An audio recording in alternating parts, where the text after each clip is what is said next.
Okay, there we go. I forgot, Windows updated, so that means all of my audio settings in OBS are messed up. That's okay, they should be good now. Let me verify that we are live. I always have to refresh Twitch because Twitch never starts it automatically. YouTube, however, YouTube does start automatically, so I can see immediately we're good there.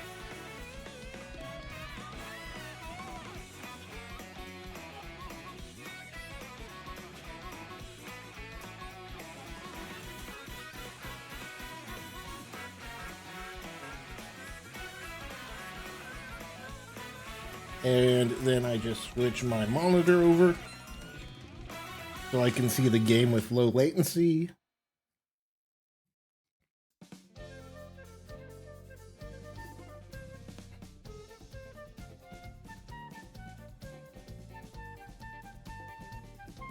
Oh man, I need to like add this to the title or something, but I love the soundtrack of this game.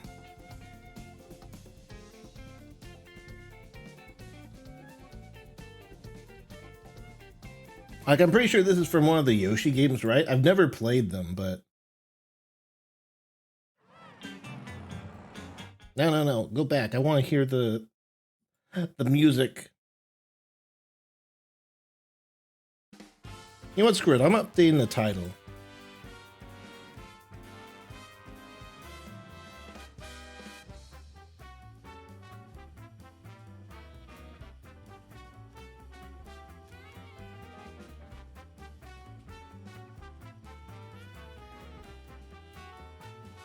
Best Soundtrack 2025.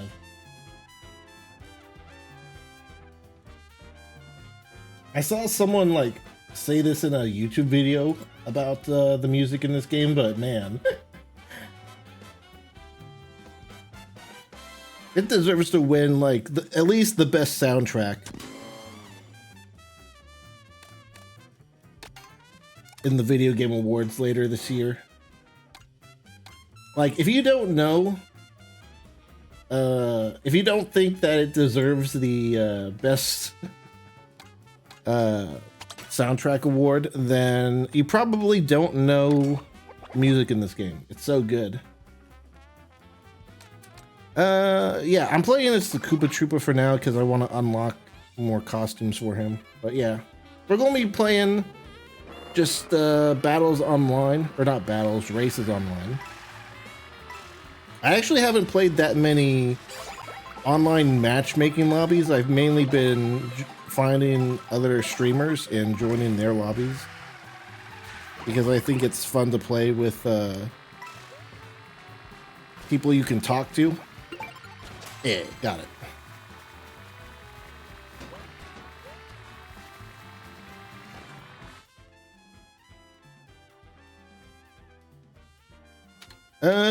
You know what? I heard if you do random, it makes it a 3-race map instead of going in between.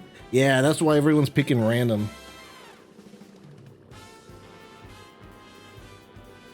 If you pick a map, you drive to the location and then do like 1 lap.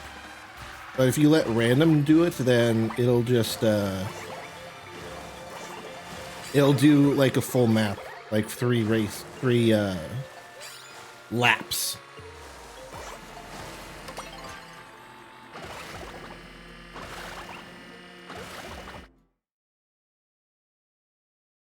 And if you're in a private lobby or in a private room with friends, you can press the plus button when the map pops up, and then you can manually select a map. And then if you select a map that's not next to the map you're on, then you do a full 3 laps on that map.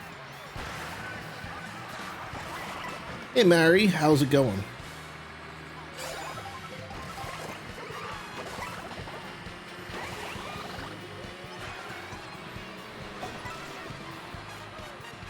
Let's take this little shortcut.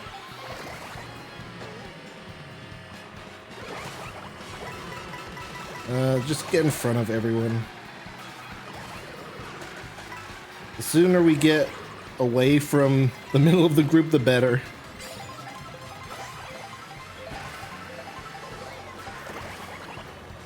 I think I'm going to try to hold this until... Never mind. I was going to try to hold it until we came back together with the other guys on the other side, in case first place was over there. I didn't want to risk, like, the blue shell not hitting someone. Hopefully it still made it out of there. Are you serious? Who's even behind me to use the shock? Getting shocked in 20 seconds is crazy.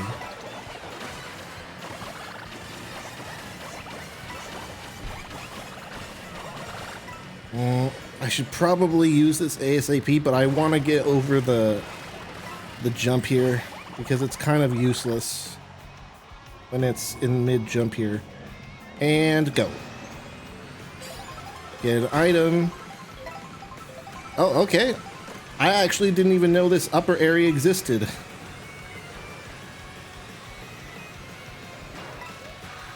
And straight into first. Can't really complain about that. Alright, that was a pretty good bullet bill. Helped me discover a new path that I didn't know of before. That was awkward, but I had to use it. You know what? That was awkward, but we made it. We didn't even take the jump. That's the crazy part.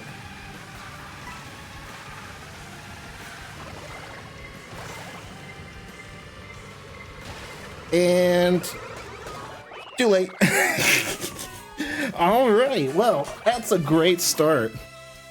I was worried when we were in 20 seconds and got shocked. But that's how you make a comeback. Jeez.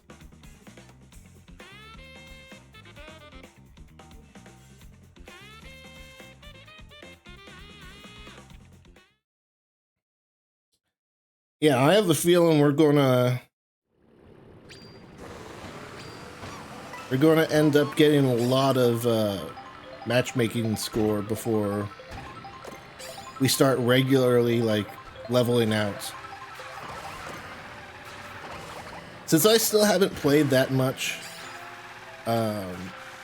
matchmaking online, but I have, you know, a lot of experience with single player races and in friend rooms and stuff. I think that means I'm in much lower lobbies than I probably should be, so I expect I'll be getting quite a bit of points here, even in lower places. Because other people who have been playing this since, like, online since launch probably are gonna have more VR than me.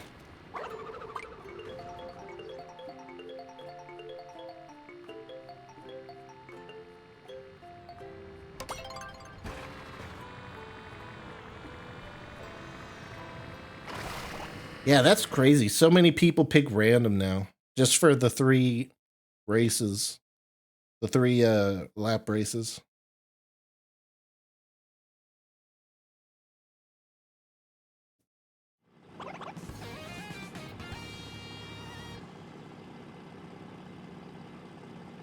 Koopa Troopa. Koopa Troopa Weddy.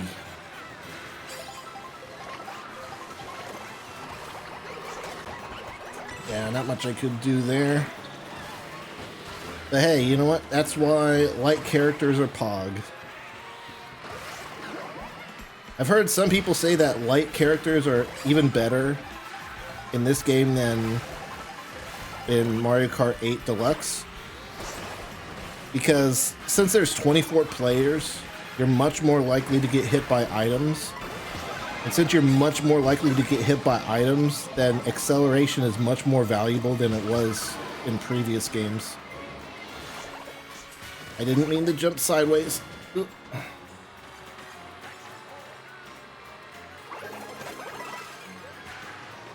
Yeah, the gold shell can actually kind of work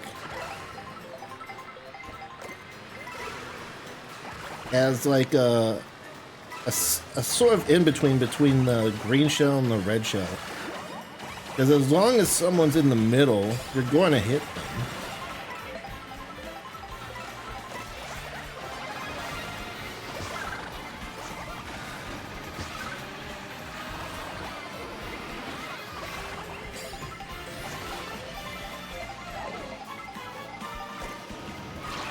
Oh boy. Just go.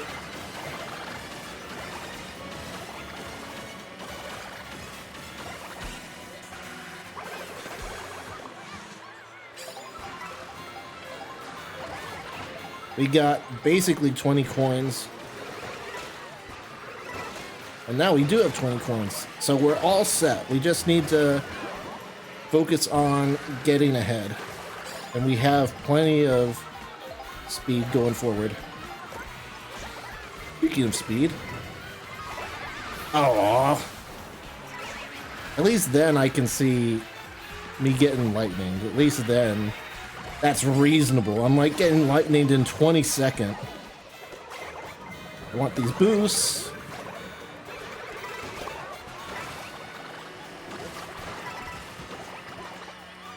Woo! Not bad, not bad.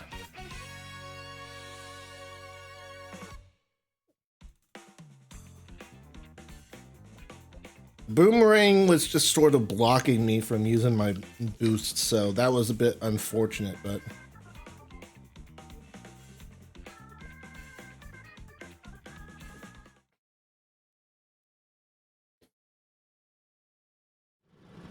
we did do a thing.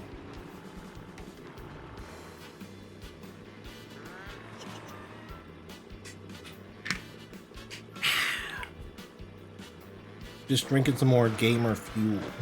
Not sponsored.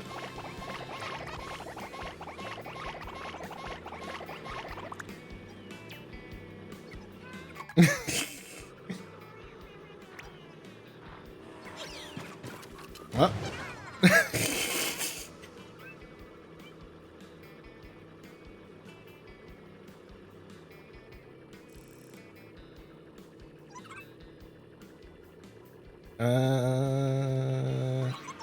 There we go.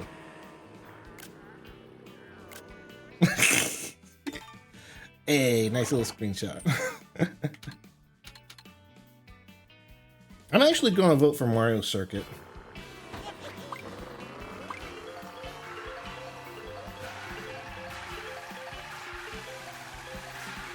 Even though it won't be the full 3 laps, I do like that map. I didn't see that thing earlier. I should have gotten that meal sooner. Bro, can you send a greeting? I don't know what that is. But hello. If that's what you mean.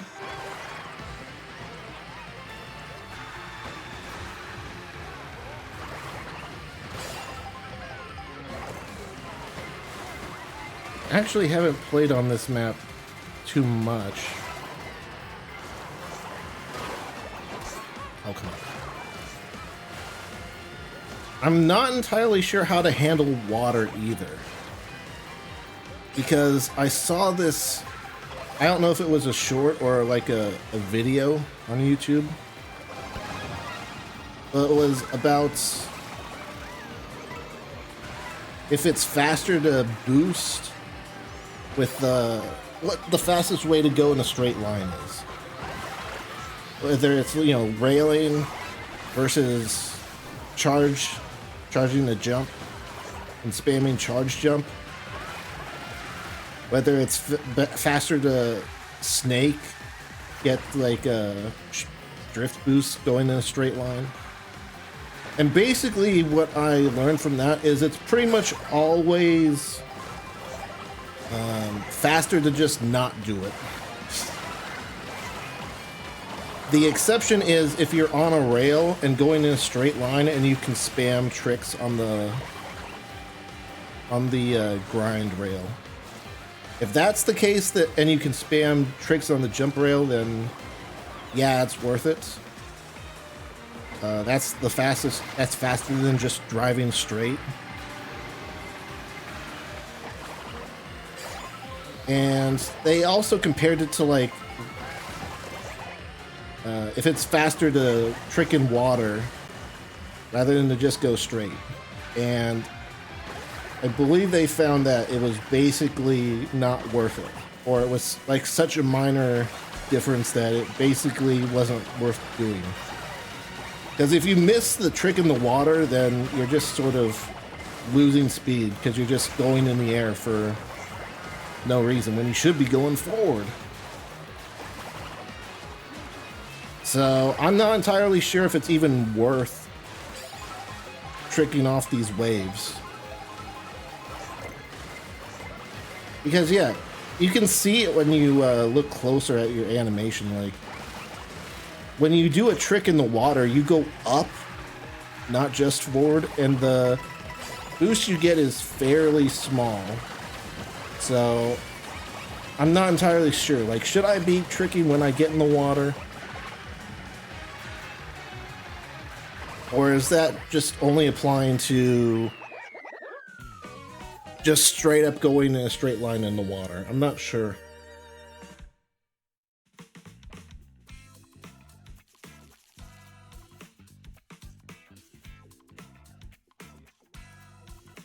Is it worth tricking after falling in the water after a jump? Like right there, like there was a boost pad there that flung you up in the air.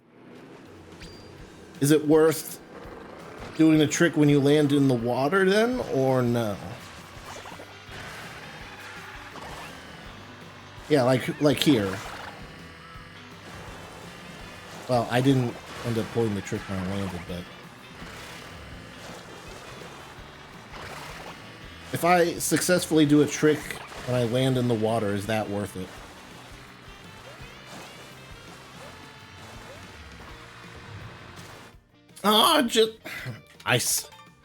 I saw the food. Okay, you can still grab it. I just got spam. Outfit. Ooh. Nice little sailor outfit. I don't know why, but Koopa Trooper has a lot of outfits to unlock.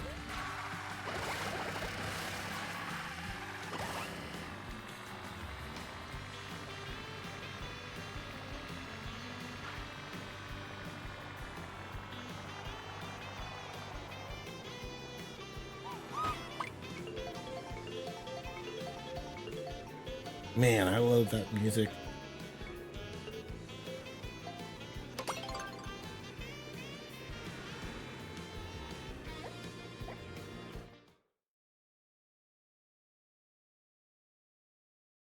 Like, come on, Nintendo, just release the soundtrack on the Nintendo Music app already.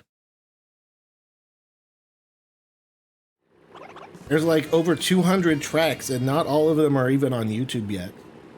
And some of the ones that are on YouTube only have like audio that's recorded in game, so there's like engine noises in the background. I think that's the case specifically for the Rainbow Road, the Wii Rainbow Road music.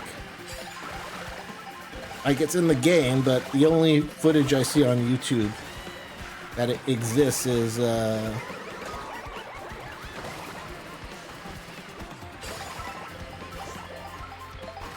you know, it has an engine at the very beginning. Oh, come on.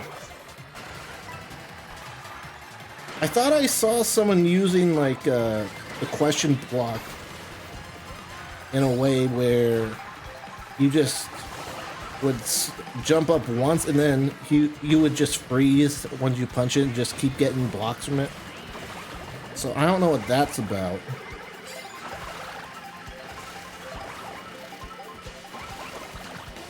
Let's see. Yeah, I want to try out this section. It doesn't feel like it's better, if I'm being honest. Yeah, that's... the T-Rex kind of ruins that.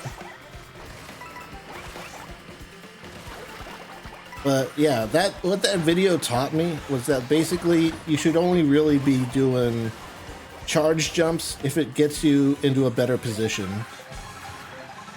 Like if it gets you on a rail that you want to take. Oh, come on. Are you...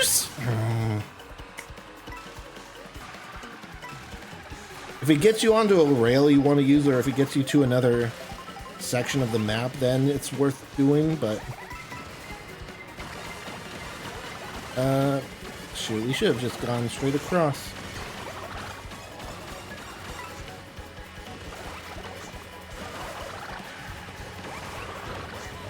Is someone trying to get me there?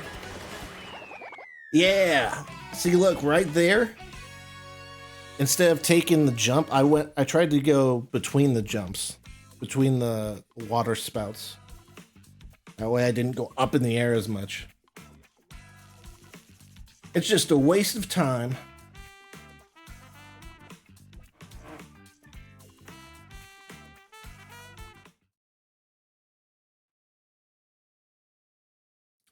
Can I look at the map? Well, I can, but I can't see my characters that I need to unlock outfits for.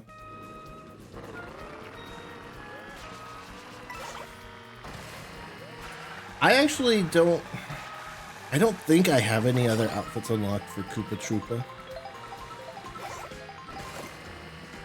I think I just switched to him at the very end of my last play session so that I would remember to unlock stuff for him.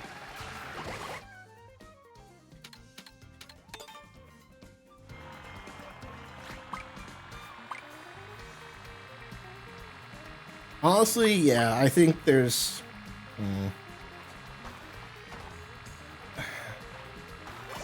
I think there's very little reason to actually vote for a map. Because even if you see a map that you like, you're only going to be on it for the final lap. The first two are going to be you driving there. Ooh, can I get the outfit? No. Okay, that just turned me back to normal. Well.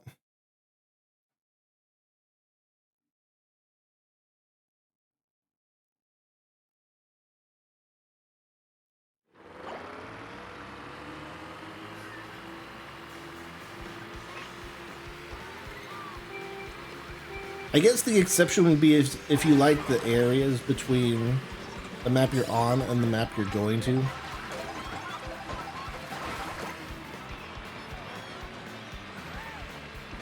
Like, I think a lot of the paths around Moon Meadows are pretty good. So, and they give off a similar vibe too, so if you like Moo Moo Meadows and, you know, that comes up in the rotation, then it makes sense to vote for it.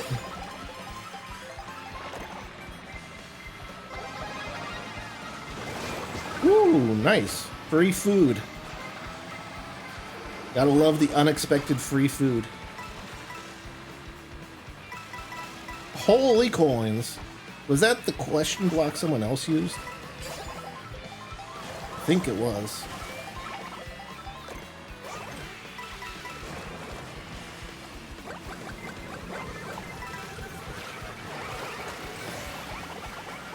Yeah, coins, very important for light classes. Oh my goodness. As far as coins are concerned, I saw a YouTuber, I forget his name, but he did research on like, oh no, on how many coins you should go for. And how much speed you get for each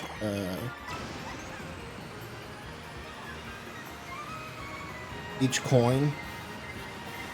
And it also depends on your loadout too.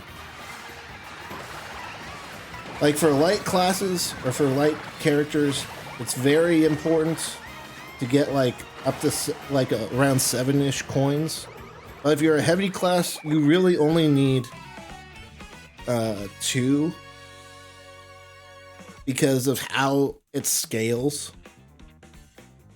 So really, if you're a heavy class, you either just go for a couple coins or you go for all 20 and get the max boost. And if you're a lightweight class, then coins are much more important. You need to get like 7 coins to at least like get a good amount of speed. Hey Alexander, how's it going? Welcome to the stream.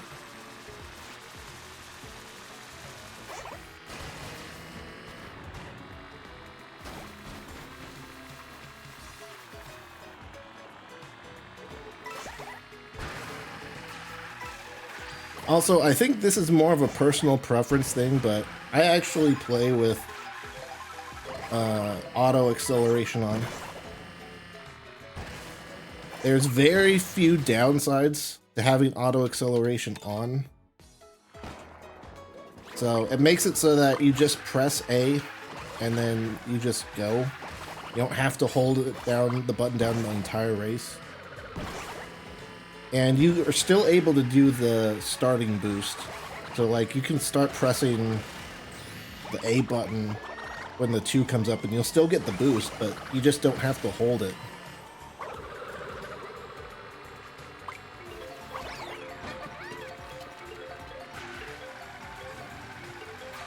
And if you press the brake button, then it stops.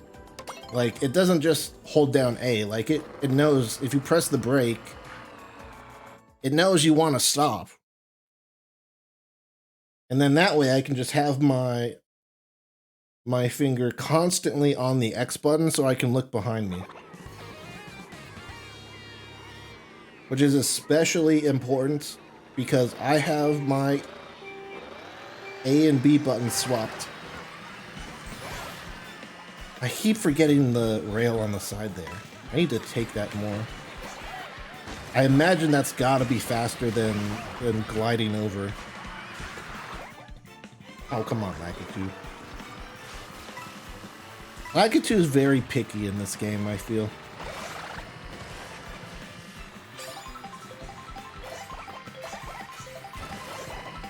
Also, I did learn that tricking multiple times basically does nothing.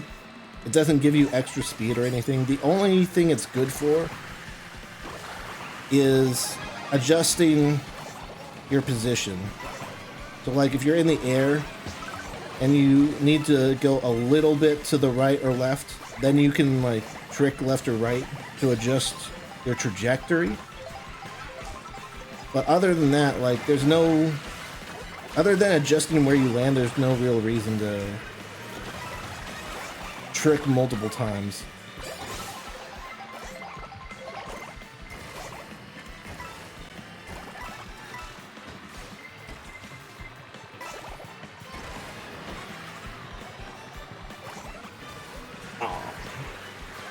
Well,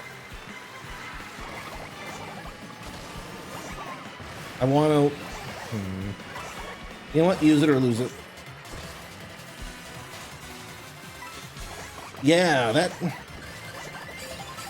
I feel like if you're on that side of the track, it feels like the rail is faster, but I don't know, the glider looks better than I remember. I miss all those boxes as a giant. Thanks for opening the shortcut for me.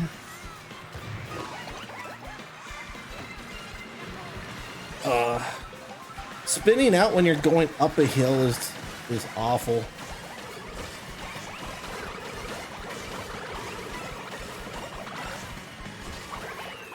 Like, it just takes so much longer for you to actually get going.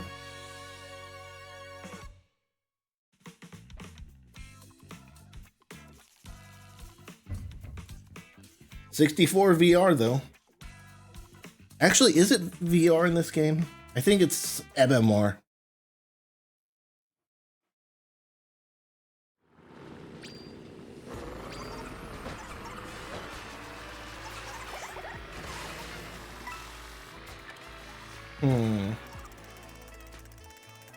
Let me see here.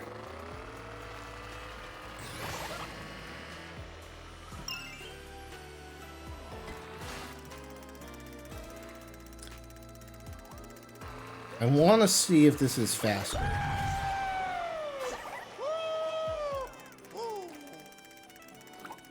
Oh, you know what? Yeah, there's a second. Also, thanks for subscribing, man. I appreciate that. Yeah, so there's a second railing that you can jump to after getting on the first one. That definitely is faster. If you don't jump to that other railing, it's questionable.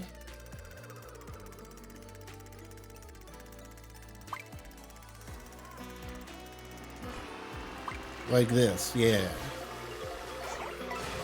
Yeah, that's definitely faster. And it sets you up well to get an item box or get on the second railing. That looks good. I like that.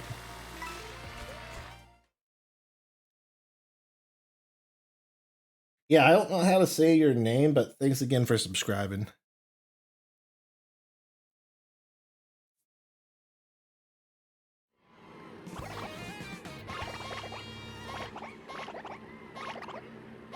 Yeah, you can actually see people doing the wave stuff before the race starts.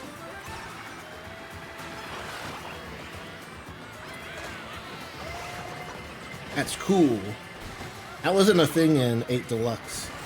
You just honk and everyone would look like they see you, but they actually don't. Nintendo lying to us again.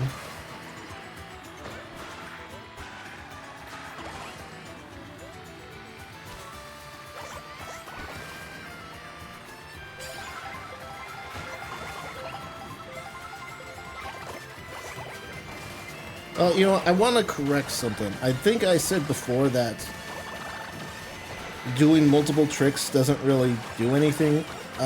Technically, I think flipping, I forget if it was forward or backward, but flipping down, I think, makes it so that you land faster. And I didn't jump there. Yeah. But again, that's sort of what I was saying before. Like, are you serious? Where, it's more about doing multiple tricks in the air is more about getting into position than anything. Like, going off that jump, there was no real reason for me to do a second one. Because there was just ground beneath me. I was going to land on the ground regardless.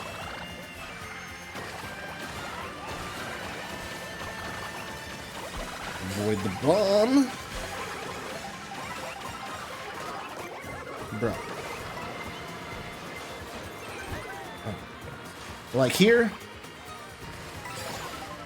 if I did a second trick, I think there's enough room to do a second trick. But I could have possibly have done a second trick to the right. Oh, that's an evil banana. And then that way I would have landed in a better spot when it came to the item boxes.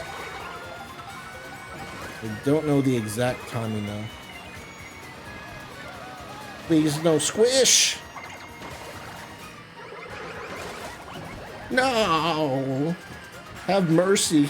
I'm just a poor old turtle. Hey Remy, welcome to the stream. How are you doing today? Still getting positive MMR in 15th. That's crazy.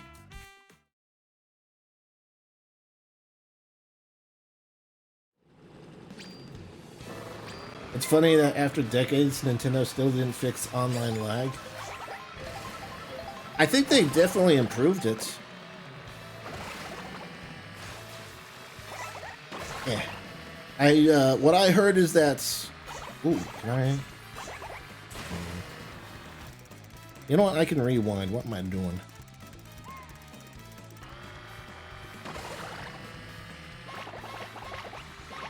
I'm trying to... Never mind. I was trying to land on there and get the switch, but... What I've heard is that... Well, maybe they didn't improve it, but they changed how the online lag stuff works. So, for example, in Mario Kart 8 Deluxe... Ooh, food.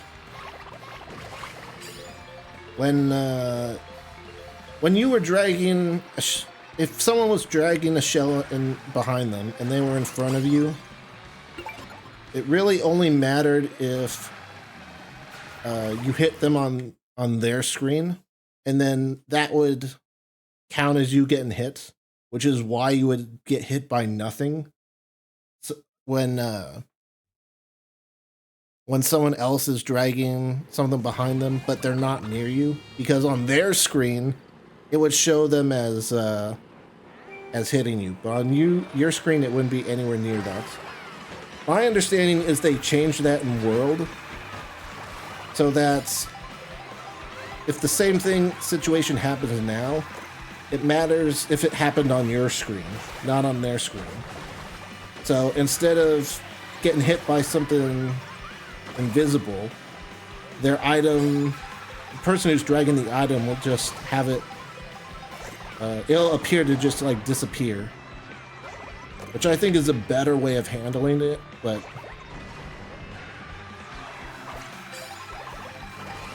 it's not perfect, but I think it's definitely an improvement.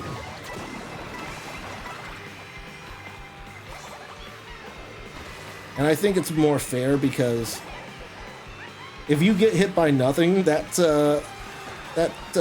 feels a lot cheaper than an item just disappearing behind you.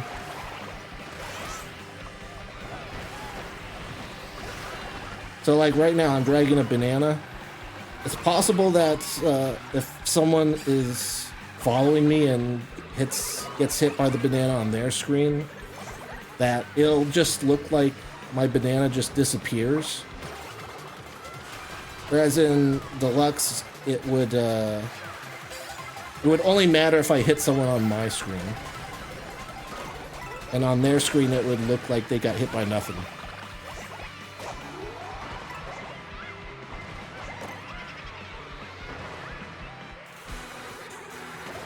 So yeah, it doesn't fix like the lag, or I guess the netcode. I don't really know the terminology, but it doesn't really fix it, but it changes it, and I think it's an improvement.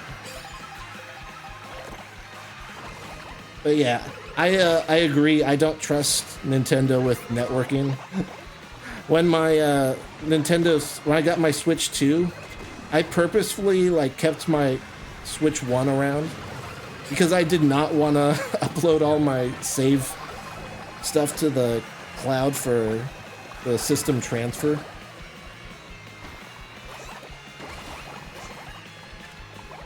So I purposefully missed out on some trade-in promos for the Switch 2 because I didn't want to trust Nintendo with my system transfer on their servers.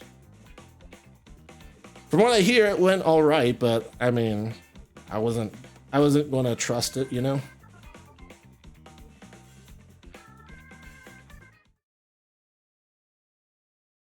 Hey, Nintendo player, welcome to the stream. Yeah, you can join. If anyone wants to join the game, I'm not exactly sure how it works with MKWorld, but I think you can still add me as a friend, and then you can join my lobby. Like, there's no party system, so I think you just sort of have to, after I accept your request, I think you just sort of have to like join me via the in-game menu, I guess. Well, this is interesting. Does this mean Peach Beach doesn't have a driving thing? I guess so.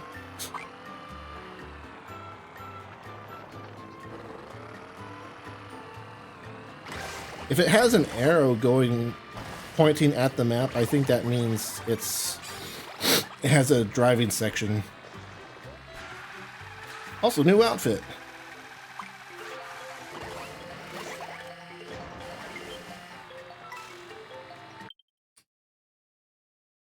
Oh. That's new. I could actually accept your request without going to the main menu? What's this? Is that an improvement?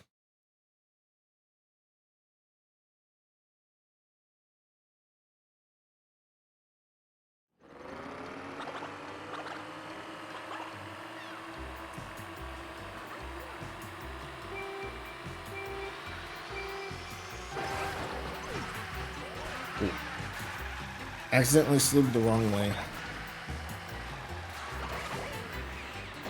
Is that like new to the Switch too, or that has to have been like an update, right? Like the update that the Switch 1 got right before the Switch 2 released.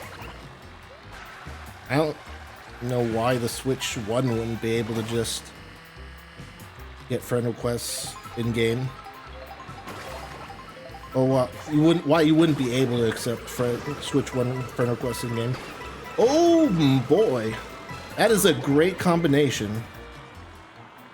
I didn't even think about that, but the golden shell combined with the bullet bill, that was like an instant 20 coins.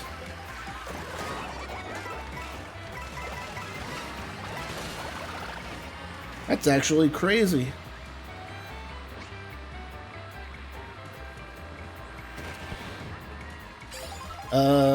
What's the code? I posted it in, well, Stream Elements posted my friend code in chat.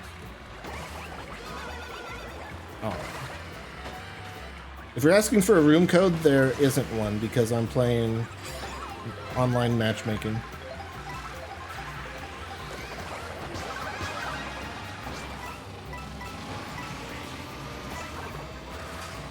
I wasn't trying the charge jump, I was trying the drift. Oh man, there's a lot of people right here. And I can just boost past all of them. And they don't have any items to stop me.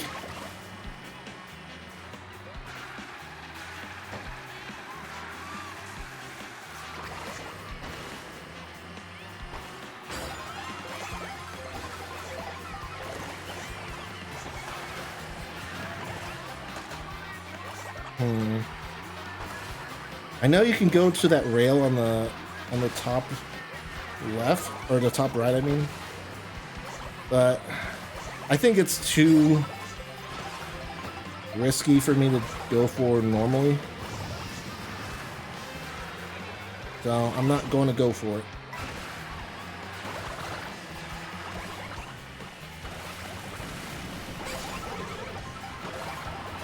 Yeah, is it like, do you hold, is it the forward one on the stick or? I thought it was going for Waluigi. I wasn't even in first for like 2 seconds.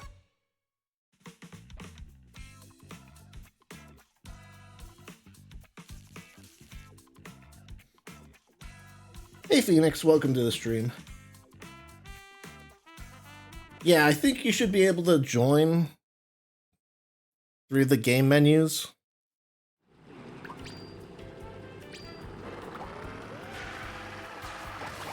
I actually haven't joined like a friend's lobby based on the friend code. I've only done room IDs. Yeah, see, you can slightly adjust where you're going in the air by tricking multiple times, but other than that, like look at it. Go in the air straight, they can turn, and I'm over here. So you can use that to get onto like a railing. If you're like just off, but it's like there's no point in doing multiple jumps like here. You don't get an extra long boost or anything.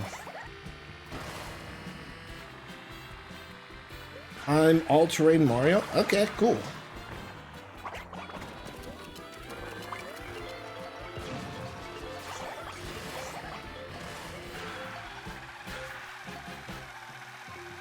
I'm not sure if rails are... I guess it depends on the area, but...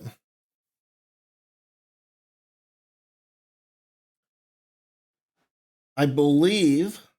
Oh, hey, Sackboy, welcome to the Twitch stream. How's it going? I believe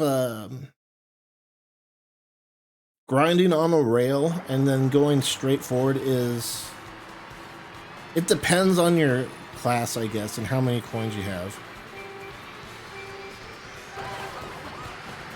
Because I believe everyone grinds on the rails at the same speed, unless you have, like, a draft or like a boosted item, or if you have some other, or if you like trick or something. But if no one's tricking, no one has like extra stuff or whatever, then everyone grinds on the rail at the same rate. So grinding on rails can be better for light classes, especially if you don't have that many coins.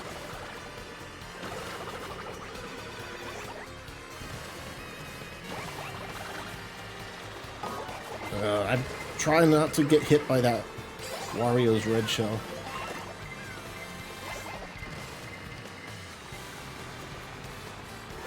Oh. I was like, I didn't want to go for those item boxes, but since I'm over here.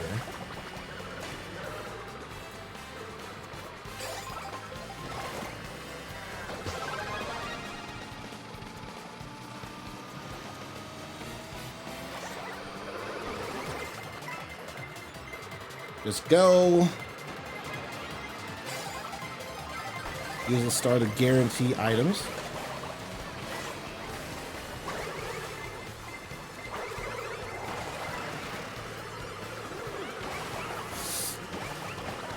I don't want to get stuck in the pack, so...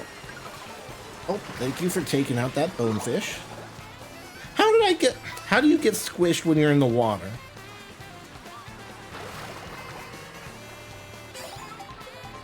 Like, surely there's enough space underwater for me to just not get squished like that.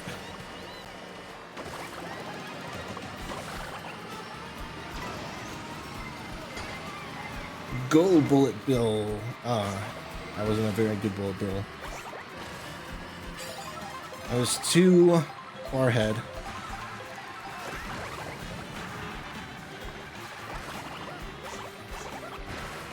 Oh no! Rip. I don't know if it's faster to go up top or down below.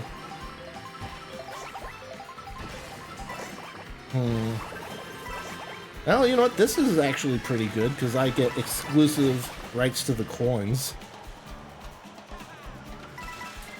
Yeah, staying low might actually be the play. I haven't seen like time trials or anything. But by staying low, you don't glide in the air as much.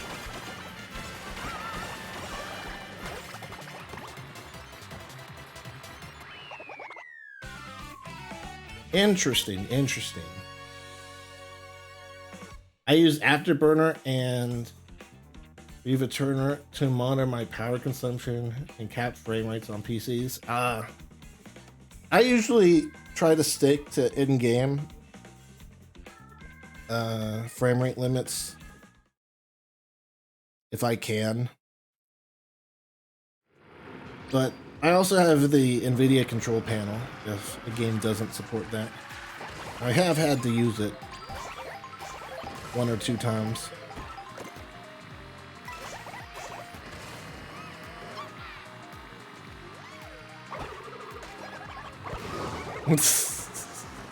I was trying to get the bomb.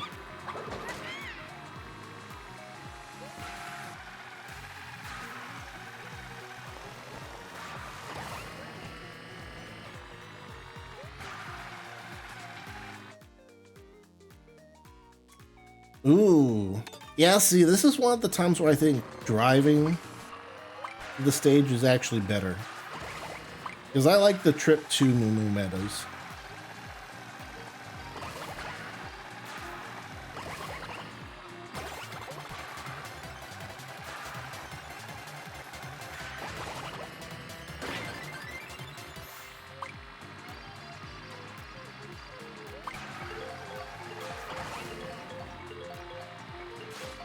Yeah, like if you spam trick on a rail like this, it is very, very much faster than just driving straight. But if you're grinding on like a curved turn where you can't just spam jump, it's a bit tougher. The main thing I've heard that makes going on rails not as fast as driving straight is the charge jump to get on the rails.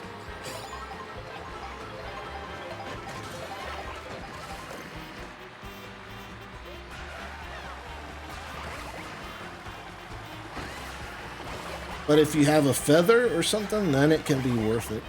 Even if you don't spam jump or spam tricks on the rail. Yeah, like, are those walls grindable? Grindable sounds weird, but...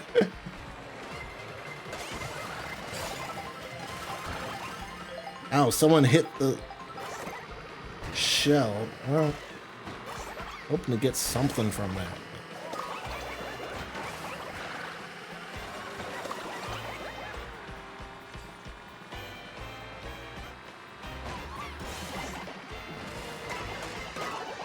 Are you serious? The blue shell took the top road? I mean, I guess it is, like, technically the middle of the road, but not really. I wouldn't think that would be the path, you know?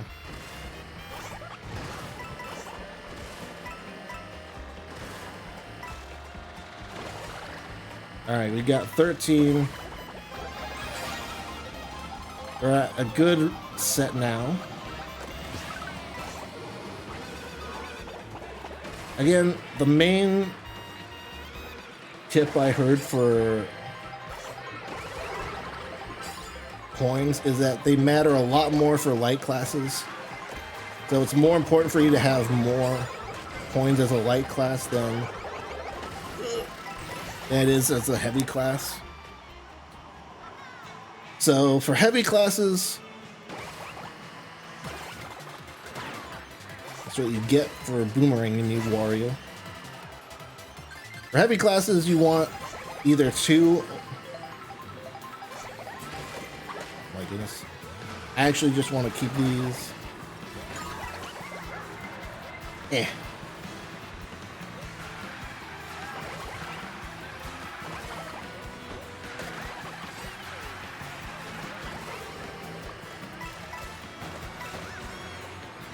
For light classes, you want at least 7, and heavy classes, you want at least 2. Obviously, if you can get 20, that's fine, but for heavy classes, oh my god. For heavy classes, it's only really necessary to get 2. Because after that, the amount of speed boost you get up to the 20th coin decreases. But for light classes, the first like 6 or 7 coins are the biggest boost, and then it starts decreasing.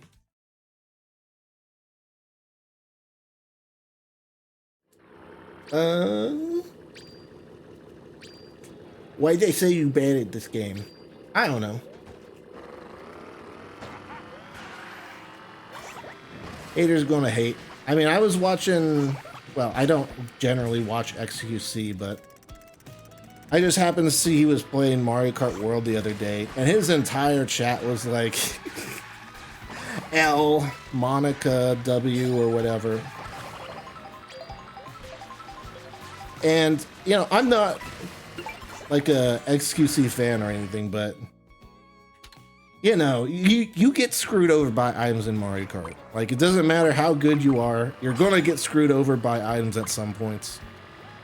And people were just like hating on him just for stuff that he had no control over. If he had been like raging, accusing people of stream sniping when they weren't, then that would be one thing. I have seen some creators accuse their viewers of stream sniping when really there's no way to prove that. But no, XQC was just playing Mario Kart. He got wrecked by items, as everyone does, and they were all saying L's and stuff like that. So Can I send you a game chat? Not on stream. Especially since I just added you. I would love to do like a game chat with people at some point, especially with webcams, but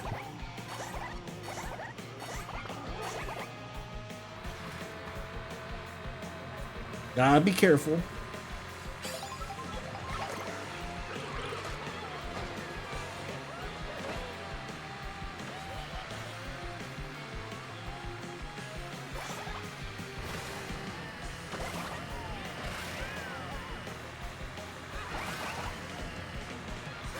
Can I get the drift off? I was trying to see if I could get a speed boost from Waluigi. Spaghetti.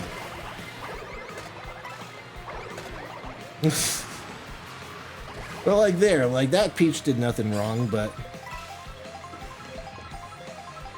some people, I suspect people who don't know anything about Mario Kart, would still say L, got hit by an item, trash. But people just like the hate. It really just exposes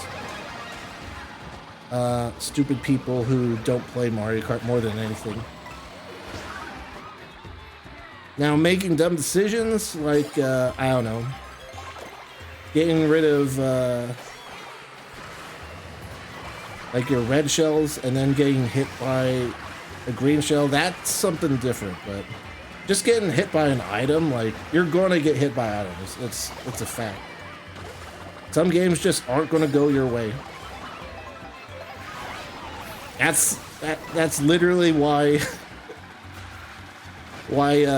Mario Kart is like a verb. Like getting Mario Karted. That's where that whole thing comes from.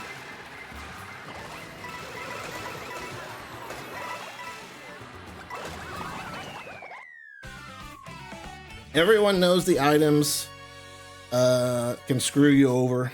Everyone knows that some items are very powerful, arguably OP in some areas. But that's also what makes it fun. Like, if you want like a pure skill-based racing experience, then either play like a racing simulator or play time trials.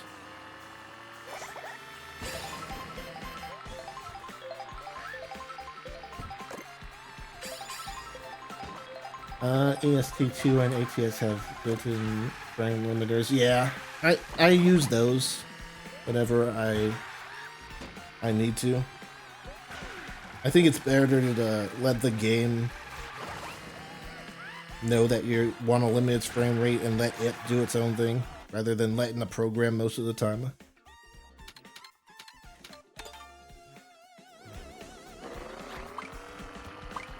Really, using external programs to limit frame rate should be a last resort, and any developer that knows anything probably has either VSync or a frame rate limit.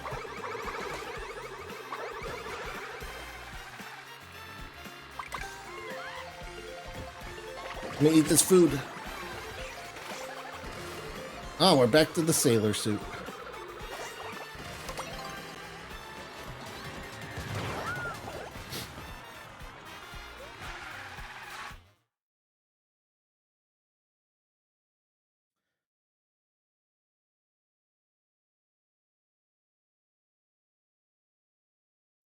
Hey, the boy, welcome to the stream. Hey, Antonella. I send you a game chat after stream. I might not be playing immediately after stream because I need to move my Switch back where I normally play it. Now it's at my computer because I'm streaming it, but...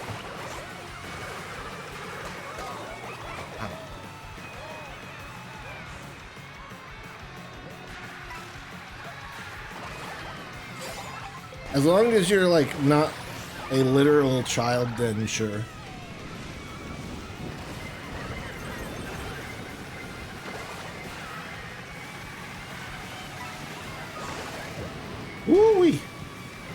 Yeah, you can totally make that jump without going over the actual jump part. I don't think you... I just think you can't do it without a mushroom or something. Or maybe you can, I don't know.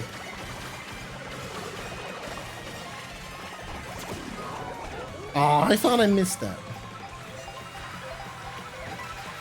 No, please. Dang it, Nabbit. Actually, is that where his name's from? Like from the phrase "dang nabbit"?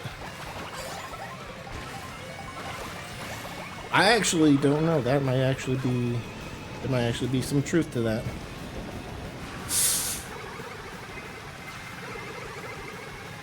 Thank you for not holding those shells forever, Mario.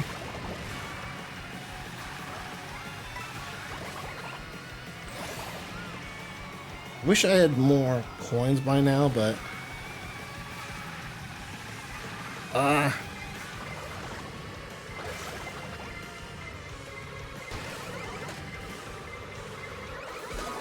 I never claimed to be no pro.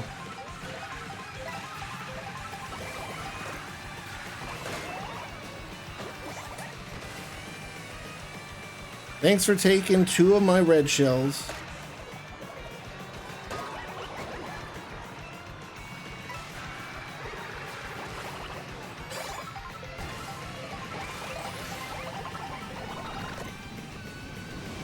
I wonder if people are still playing Mario Kart 8 Deluxe on their Switch 1 and 2s. Oh yeah, I'm sure there's more people playing. Oh, unfortunate. I'm sure there's more people playing Mario Kart 8 Deluxe than there are people playing World. Just because the Switch 2 is backwards compatible.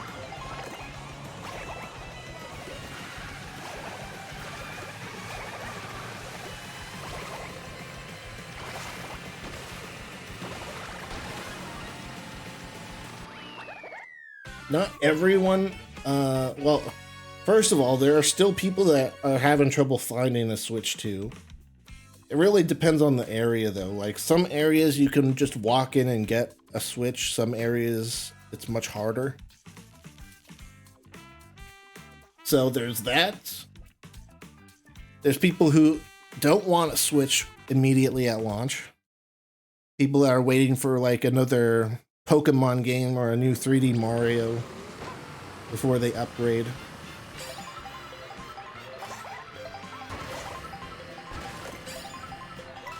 There's people that might not be able to afford a Switch 2 right at the moment, but already have 8 Deluxe.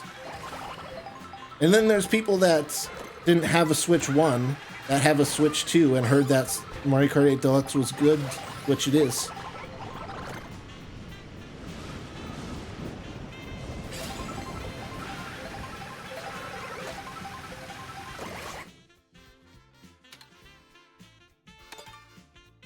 Like, it's funny, am I gonna be kicked out for going to the eShop here? Screw it. I'm only gonna be a second, but like, if you go to best sellers, Mario Kart World's here, sure. You got the usual suspects, but if we go to digital, well, digital only is not gonna have it, but if we go to Nintendo Switch, look what's in number 3. Mario Kart 8 Deluxe. Like, the Switch 2 section is just Switch 2 games. Well, if you go to games that are on both, Switch 1 and 2, Mario Kart 8 Deluxe is still very... It's like number 3 in the top sellers. And it was not like that before. Like, before the Switch 2 came out, like, don't get me wrong, Mario Kart 8 Deluxe was still very popular, but number 3, it was not like number 3 on the list or that high.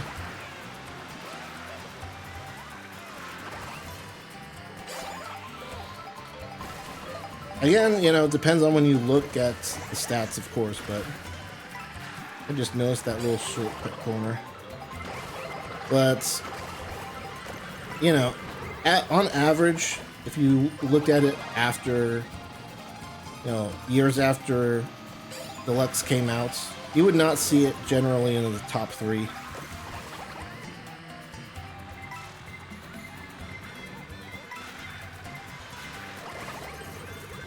Did that blue shell get destroyed?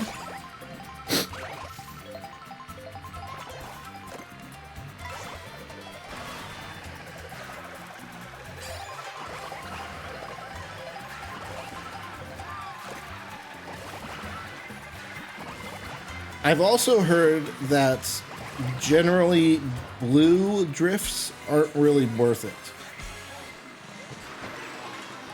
The only times it's really worth to blue drift is, from what I hear, I should say, is if you need to position yourself to get around the corner like that,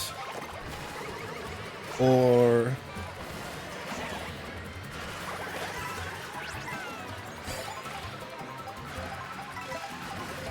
well, that's pretty much it.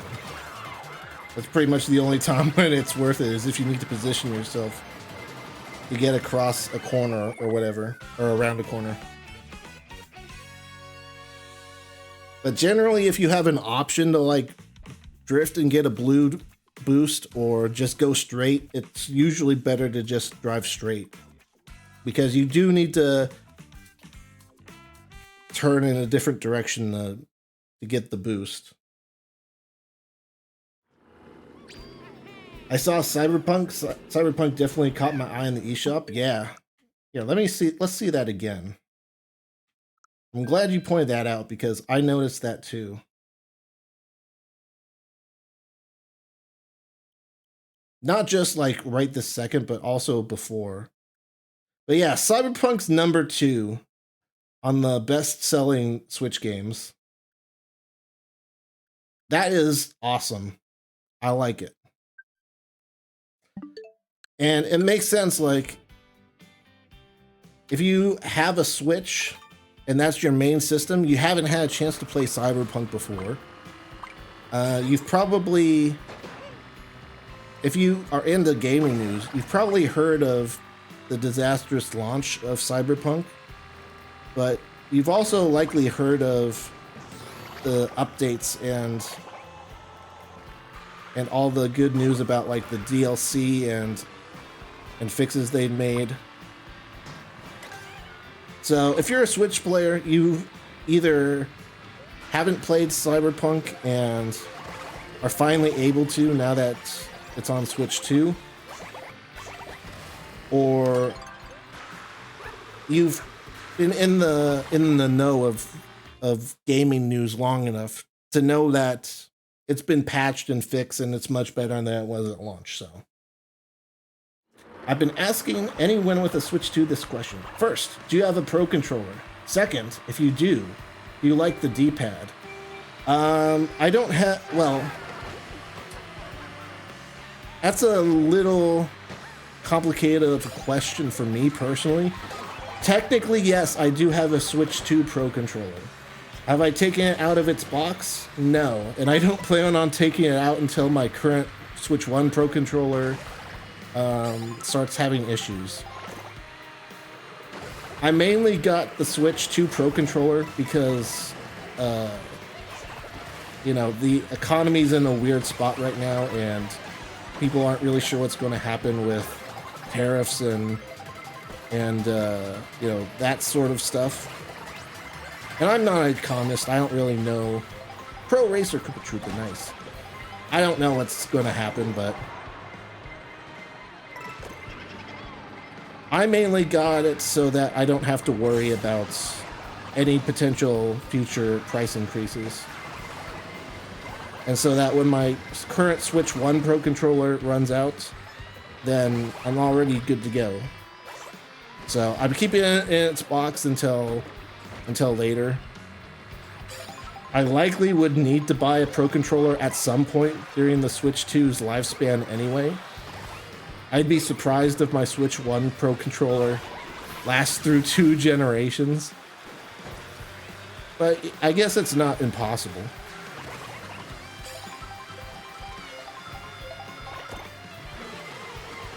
Yeah, I actually haven't taken it out of its box or anything. I'm keeping it like...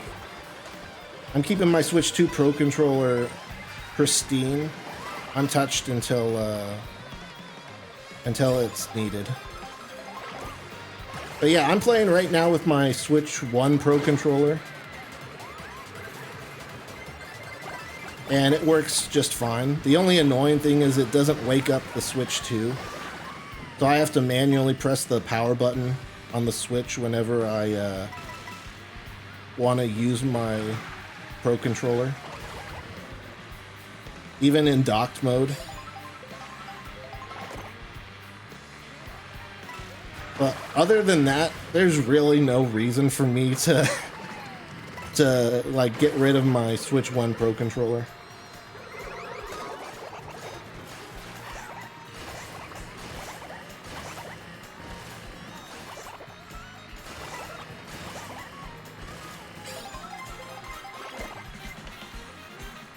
But yeah, it works fine. It doesn't like miss anything.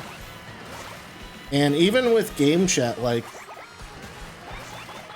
you don't need the chat button at all. Like I'll show you after this race here, but you can still get to the game chat menu from the home menu. You just need to like go to the home menu to get into game chat. Which is, at most, a minor inconvenience compared to just having the button on the controller.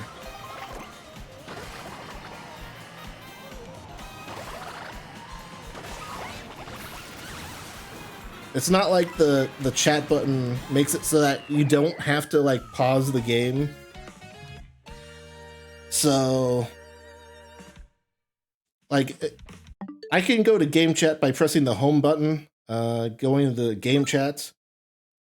And voila, I'm at the exact same menu that I would have if I just pressed the C button on the Switch 2 controllers. There you go. And again, it's not like if I press the C button on the Switch 2 controllers, it's not like it saves me a bunch of effort or anything. It's literally just... I don't have to press the home menu, push down on my joystick once, press right on my joystick one time, and then press A again. So it saves me like a total of like 4 inputs, maybe. So let's see. Button press. So 1, 2, 3. Maybe 4 if it doesn't make you sign in.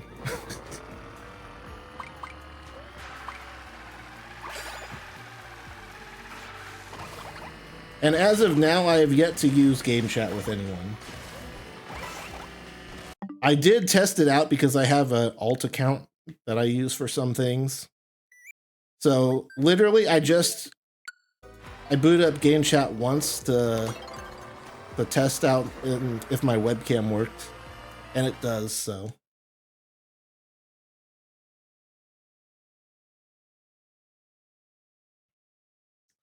I guess CDPR had to optimize Cyberpunk graphic settings for the Switch 2. Yeah.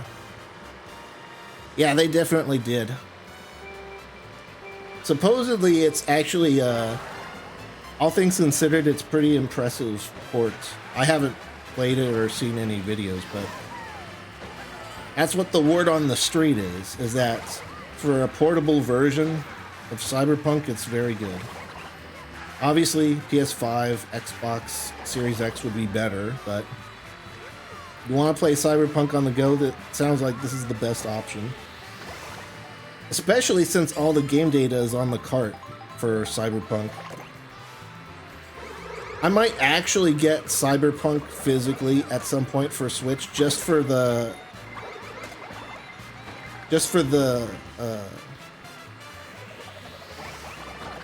novelty is the word I'm looking for. You know, when I got my Switch 1, I got Skyrim physically because I just thought it was cool to have Skyrim on a cartridge. Once a few years go by and Cyberpunk goes on sale for a couple bucks, or whatever, then or at least cheaper, then I'll get it physically just for the same reason. I'm probably not going to play it again, but I think it is cool to have an entire physical version of Cyberpunk on a cartridge.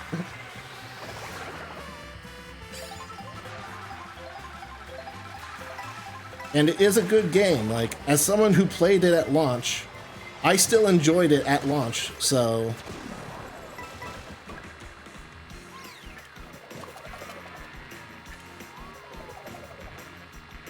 I did have one instance that was almost game-breaking.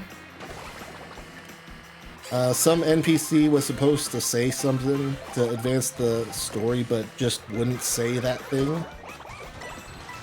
So I had to reload to an earlier save. And if I hadn't saved like 5 minutes before, I would have lost potentially hours of progress.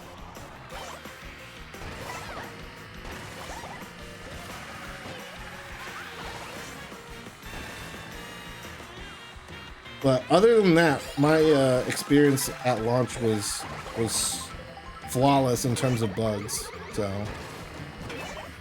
I enjoyed it. Did it live up to the hype that it was generating before launch? No. But I thought then, and I still think now, it was unreasonable to expect a game to do absolutely all the stuff people were saying it would be able to do.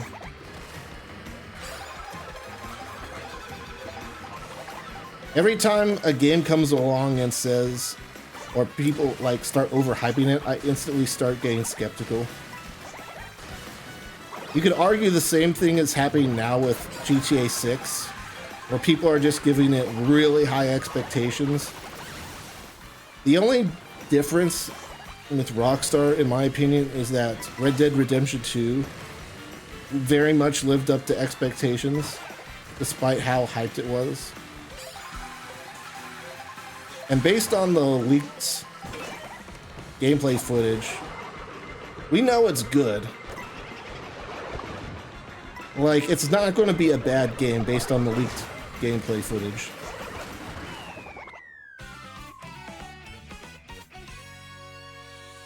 So that's why I'm not as skeptical for GTA 6 as I would normally be for a game that hyped, but I played the port and it's near perfect. It's on par with low graphics mode on the PS5. Okay, that's cool. That's actually really good for a portable system like the Switch 2. To have it on, like, even a comparable to any mode on PS5 is pretty good.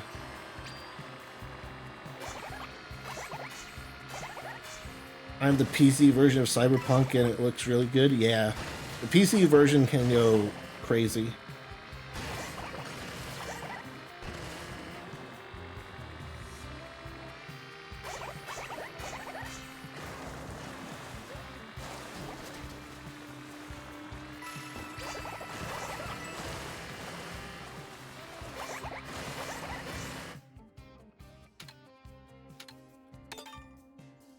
I haven't played the DLC. I wanted to at some point, but like when the story was done, and I didn't get the best ending. I also didn't get the worst ending, but once I got my ending of my playthrough, I was sort of done. It just sort of felt weird to go back after the fact.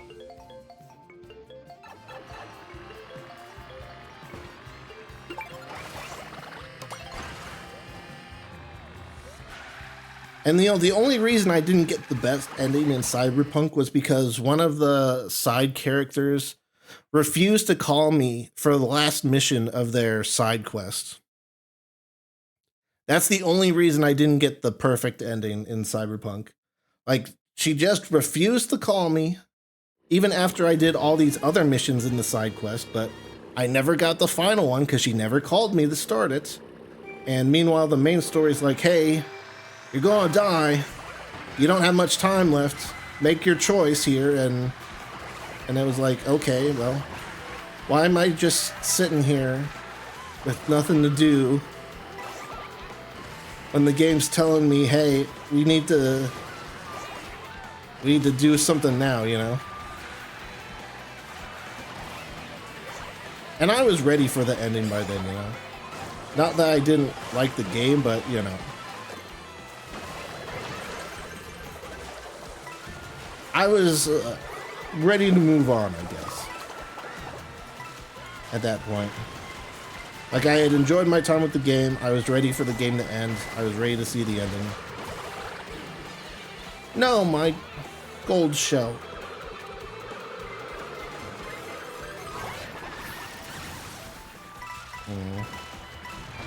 Probably just got destroyed anyway, since I didn't see a gold shell there. Oh.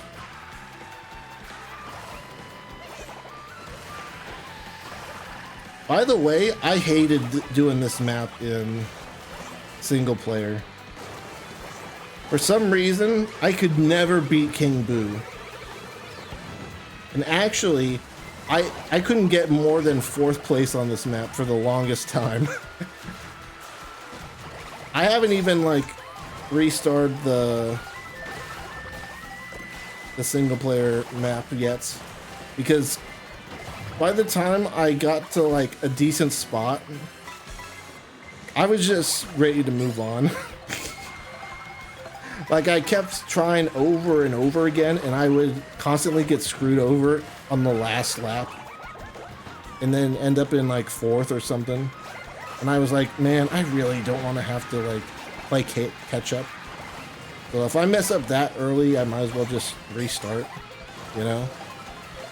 So I just kept playing this map over and over again, like I think 3 or 4 times. And then finally I got 2nd place to King Boo, and I was like, you know what, screw it, let's move on. And then of course I got 1st place the rest of the races, so that was fun. I don't know if King Boo is just like cracked at this map or what, but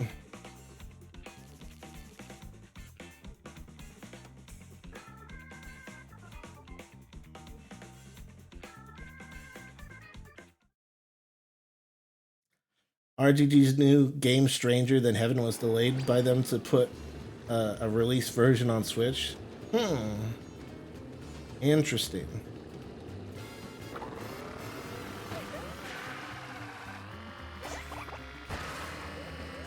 So the AI in 150 has a boss racers, and those racers will always get to seconds, no matter how far away they fall behind. Really?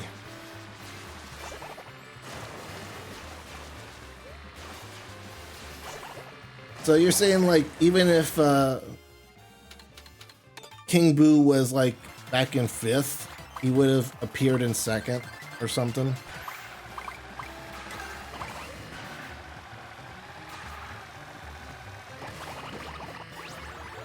Give me an outfit.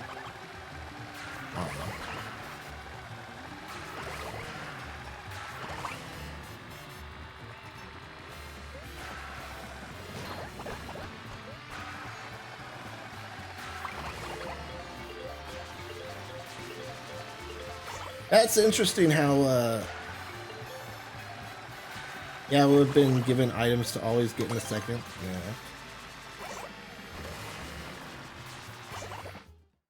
I mean, it certainly didn't feel like the rest of the races were that hard compared to that map in particular.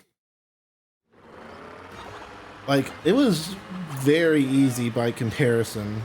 Like, I beat Boo at his in his own theater. Like, it just wasn't nearly as rough. Yeah, see, compared to that Wario just spamming like tricks on that rail, it's so much faster.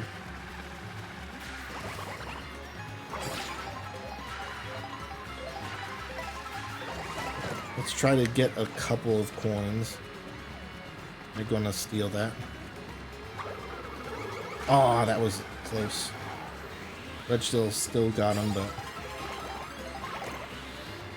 like I said before, I'm playing a light class, so it's much more important for me to get coins. What? I was plenty far enough away from that.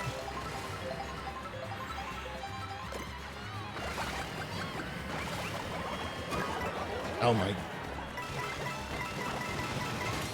Alright, finally. I just want to get it over 7 coins.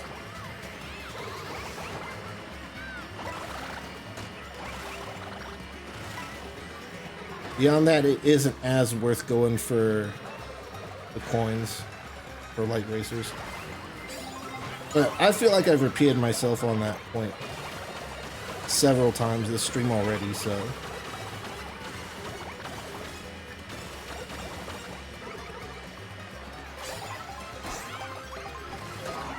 What?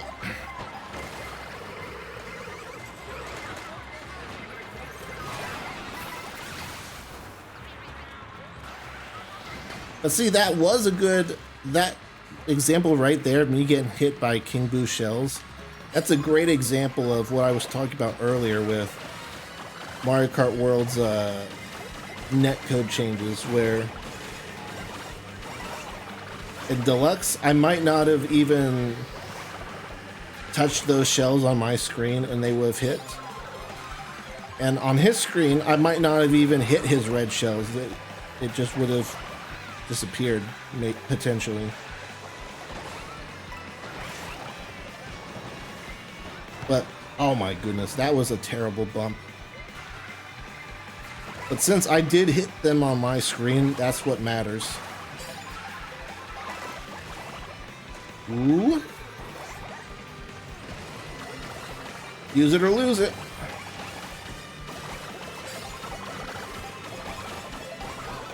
What? Bruh.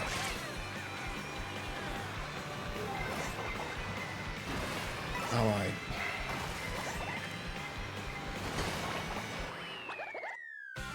Yeah, just push me aside to get me into 13th. Just add insult to injury.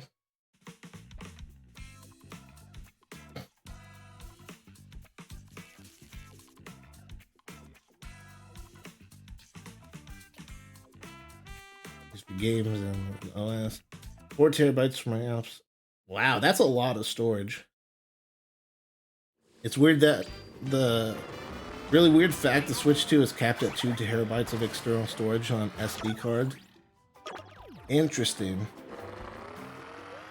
I did not know that. Oh, to be fair, I mean, you kind of probably have an issue if you are actually using 2 terabytes of storage for your Switch 2.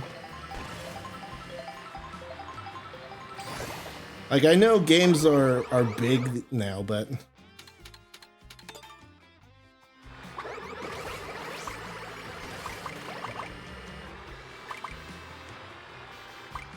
I mean, for like comparison's sake, I added a 128 gigabyte. Actually, it might have been. No, I think it's 128 gigs. I added an SD card like that to my system, so that way I could transfer basically every single game that I had on my Switch 1, and then still have space for Switch 2 and stuff. And I still have space for more games, so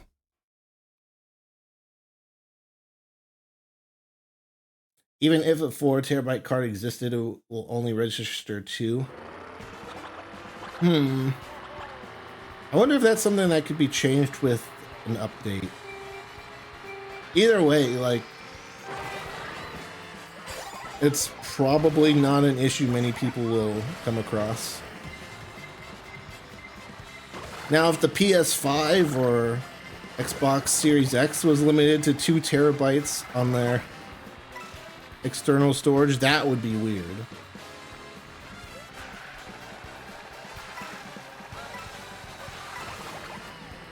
But not only is the need for 2 terabytes of storage on Switch 2, not only is that less of an issue,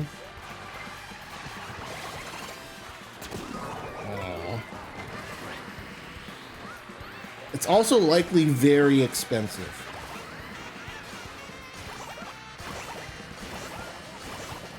Even if like a 2 terabyte, even if you did buy a 2 terabyte card or something bigger.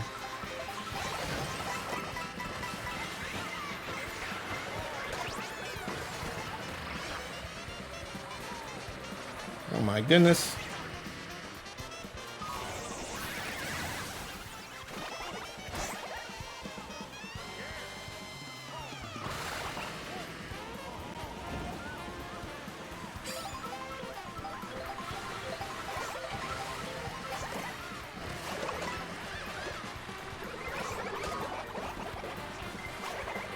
Oh. No. Get rid of those red shells.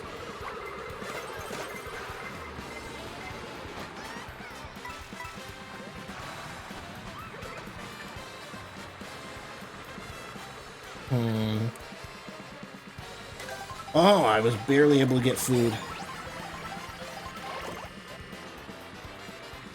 Koopa Runner.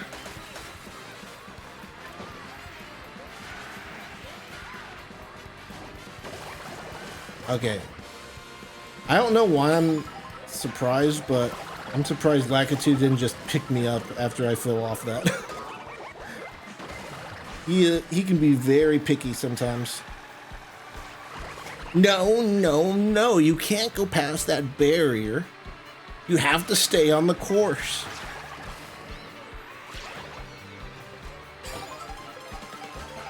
I don't care if you can easily get back on it in like 2 seconds.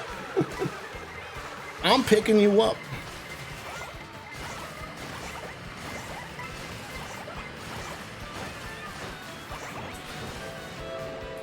That was a bit awkward, but it's fine.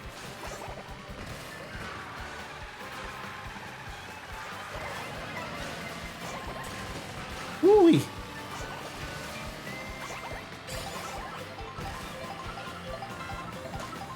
Please don't hit me.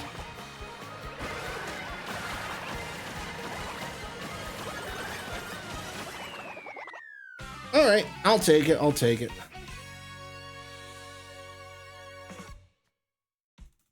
The next Xbox handheld will have 512 gigabytes of storage?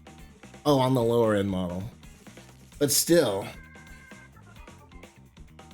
You know what? I heard it was like, what, $700-800? Is that the low end model or the max?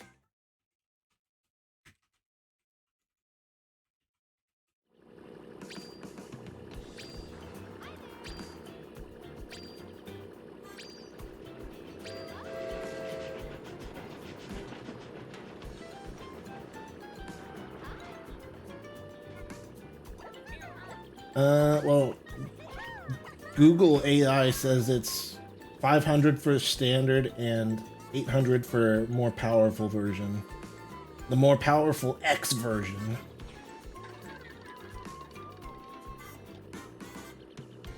Oh, here's an actual Microsoft page.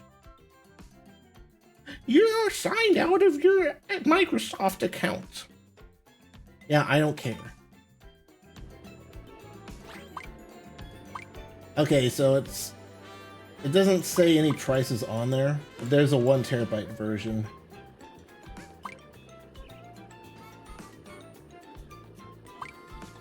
Yeah.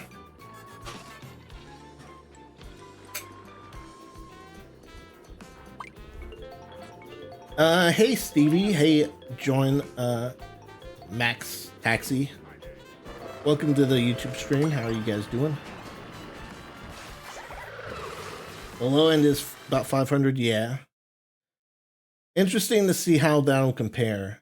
How'd you get a Switch 2? I pre-ordered and picked it up at Best Buy on launch night.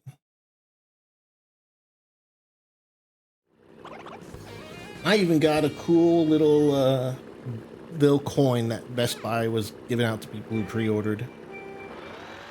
There's Nintendo Switch 2 on the front, and then Best Buy 2025 on the back. A little cool something.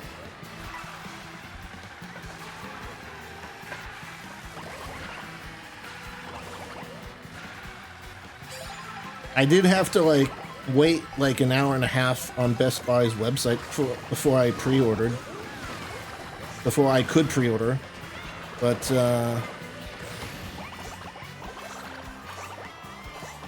it was worth it. The line for people that didn't pre-order at my Best Buy was just insane.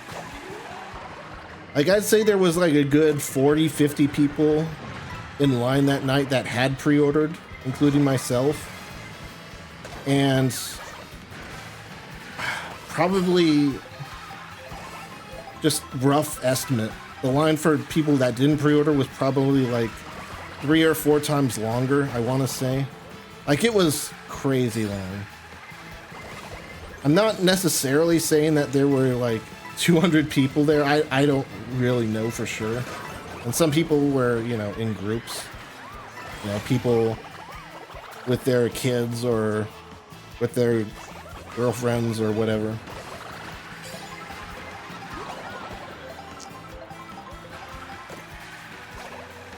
So, like, not everyone there was getting a Switch. Some people were there for support or whatever. Oh, come on.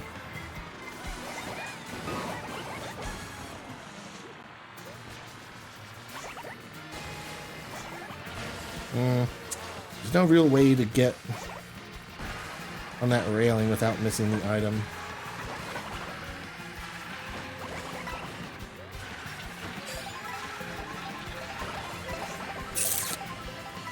Probably shouldn't have taken it then.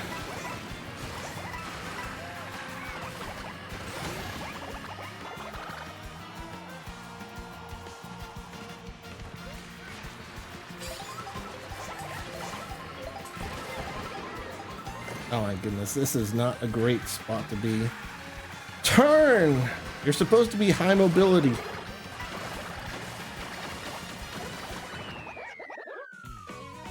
SMH. I remember hearing about the paperclip from Microsoft Office. You mean Clippy?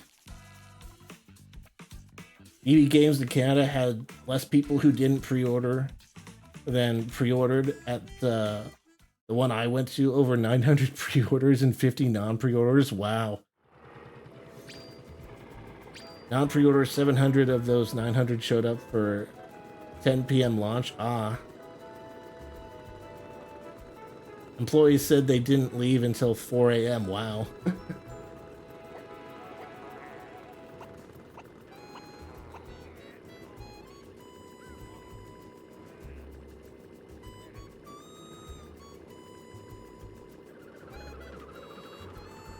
There we go. Take care of that.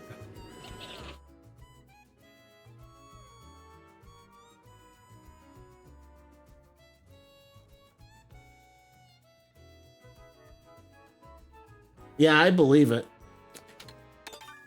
My Best Buy actually opened early. Like, it was supposed to be a midnight launch, but they actually opened and gave us our pre-orders starting at 11.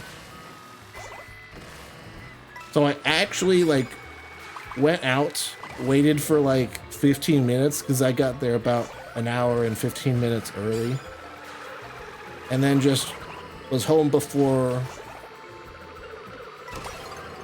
like a half an hour before I thought they were going to open. It was actually much faster than I thought.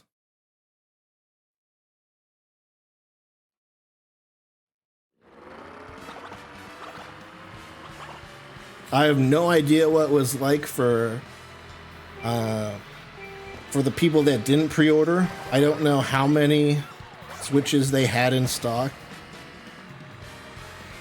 I find it hard to believe they would have had enough for everyone to leave with a Switch too, but they also had so many pre-orders that it wouldn't surprise me if they did. Or at least we're able to like give half the people their Switch 2s. But yeah, I don't work at Best Buy. I don't see how much stock they get, so.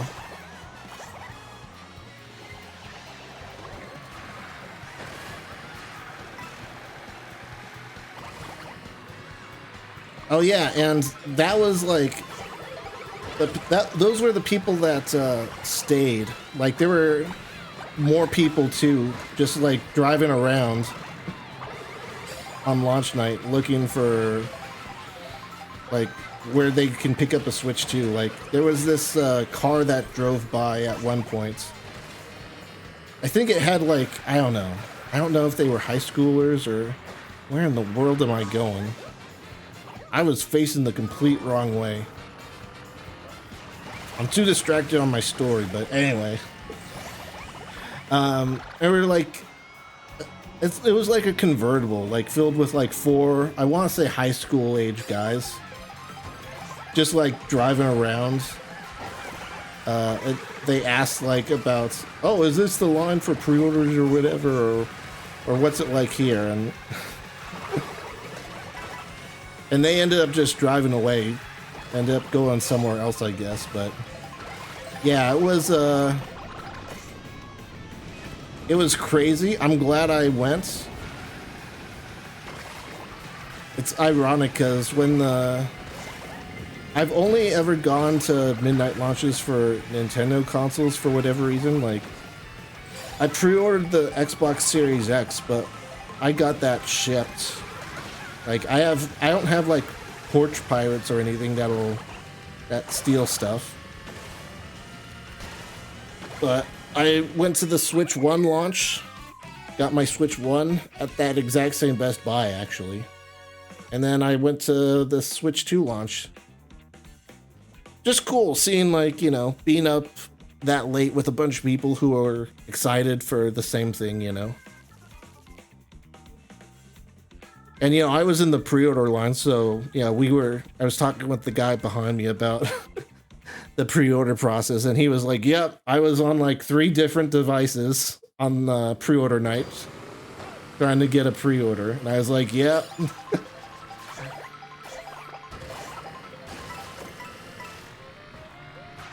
Did Nintendo limit Switch 2s to 1 per customer? I don't know. I would think that would be, I don't know, could be a store thing. I'm not sure. I was never going to buy more than 1, so.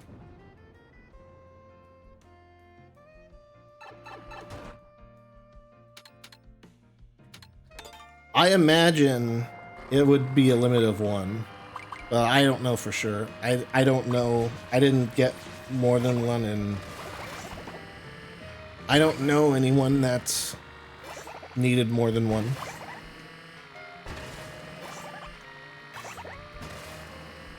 I'm surprised the Nintendo service held up. Yeah, I thought for sure that there were going to be a bunch of issues with, you know, Nintendo Online. Because not only do you have all these people getting their Switch 2s, doing like transfers and stuff, but you also have everyone still using their regular Switch 1s, but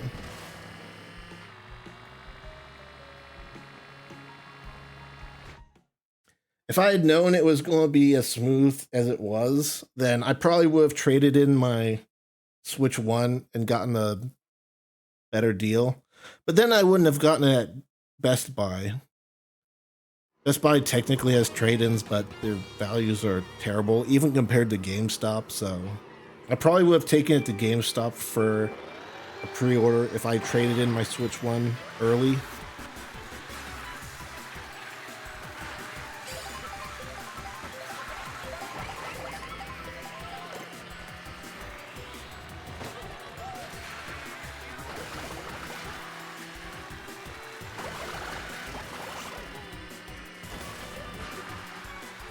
I forgot what I was going to say about that.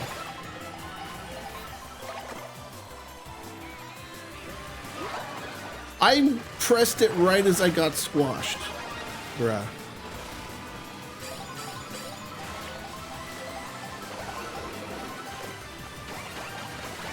But yeah, it was fun. Oh yeah. If I had known that the Nintendo servers were going to hold up that well, then I would have just done the system transfer via the online thing instead of doing it locally. But I don't think anyone would blame me for not trusting Nintendo's online infrastructure. So I don't know. That's the price of confidence in knowing I'd transfer all my stuff. So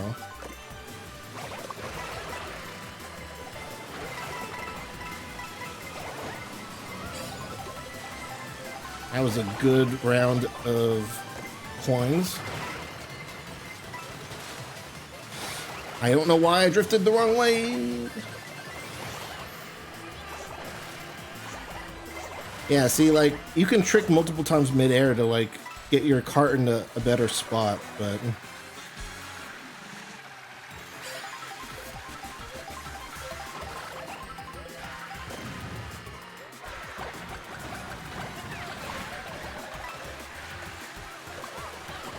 other than that, it doesn't give you a boost, an extra boost or anything.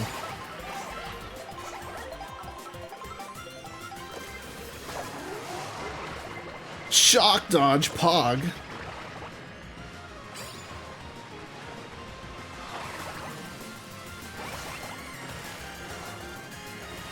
I am actually just going to be defensive here.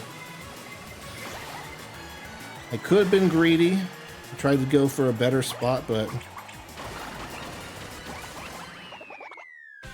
Oh, I got second? Oh, that poor guy that got blue shelled.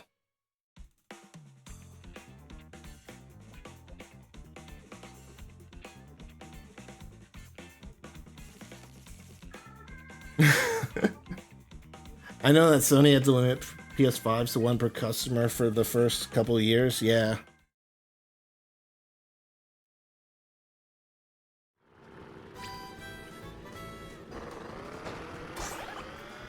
My only gripe with Nintendo is them not making it clear that you need Joy-Con to set up a system after initializing it. I thought it was weird that they make you have both systems be on an AC adapter and like plugged in and everything when you did it. Like when I did my Switch to system transfer, you know, both my Switches had like 80+% charge. But it was like, no, you've got to plug in. And I was like, okay, guess that makes sense. I'll plug in my Switch 2. And it was like, no, they both need to be plugged in.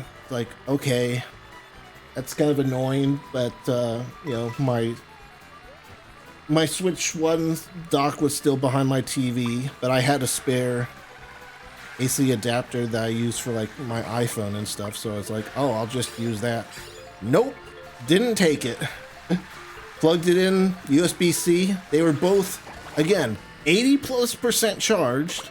They were both plugged in and actively charging. But since I was using an Apple AC adapter, it was like, nope, we're not going to recognize this as being plugged in. So I ended up having to unplug my Switch 1 dock and using the adapter from that for my system transfer. Now, I'm sure anyone doing a local system transfer, well, a vast majority of people doing... I'm sure a vast majority of people doing a local system transfer will have their old AC adapter, but there are going to be some people who, I don't know, maybe they bought a third-party adapter, or maybe something happened to their dock or whatever, and they've just been charging it with a different cable or something. There's going to be people out there who are going to have a hard time transferring like that. Well, I guess they could still do the online transfer, right? But still, it's just weird that it was that particular about system transfers. But yeah, like, once I finally got them both plugged in with Nintendo Switch branded chargers, I was able to transfer everything just fine. Took about like 7 minutes. And then I had to re-download everything, which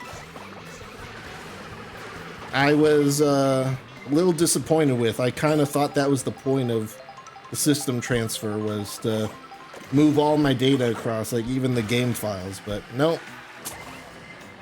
I guess it was just transferring saves and my pictures or whatever.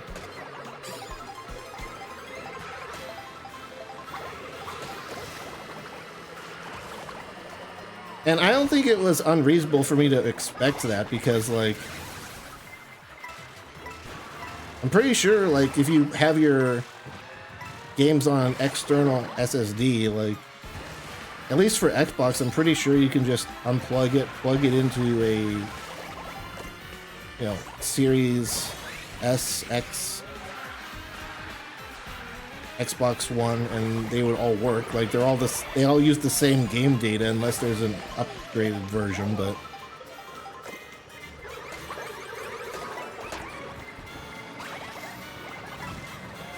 I really wish the Feather would give you a speed boost. I think it used to in older games too, right? So it's just kind of weird it doesn't.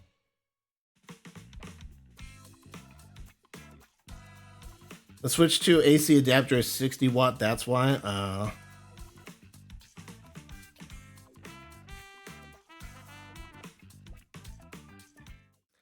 I mean, even if it's like a different wattage, like, I can still update like any computer or whatever that I have, as long as it has, you know, more than a certain percentage charged. Like, there was no reason that either, in my opinion, there's no reason why either console needed to be plugged in. They both had 80+%, and they were both,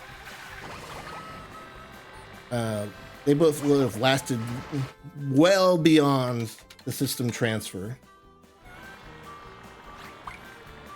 Like, there's no power reason why they need to be plugged in. And, you know, I had a decent bit of stuff on there. But, I mean, I guess if the Switch is your main console, maybe if you have more than, like,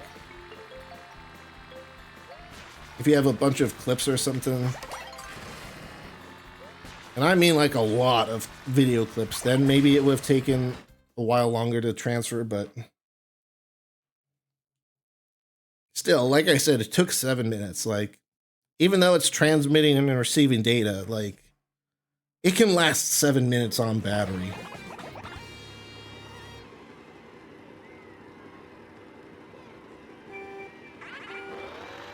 It's checking voltage on the chipset with the Switch 2 for people trying to flash the OS. Oh, so it's like an anti-piracy thing. Gotcha. Yeah, I saw a lot of people spreading... Oh my goodness. It's the one thing about light characters, is they get pushed around. They get bullied. It's so unfair. I did see that there was a lot of misinformation online going on, saying that the Switch 2 had been hacked. And it was like, technically that's kind of true. People were able to make it run some sort of code that I guess it wasn't supposed to allow, but it didn't actually change anything. It didn't mean you could, like, pirate games or access the system itself. It was just like, oh, I think it was literally just like going to essentially loading up a website and running some code or whatever, but nothing that you can really do anything with. Oh my goodness, just let me go.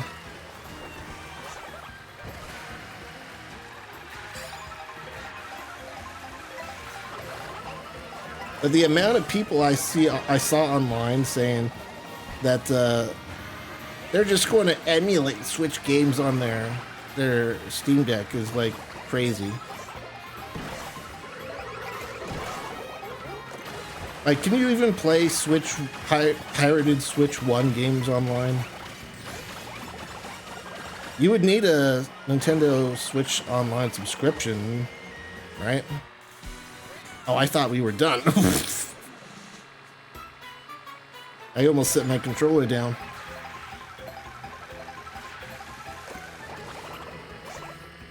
I'm not used to playing 3 laps on here. Normally by the time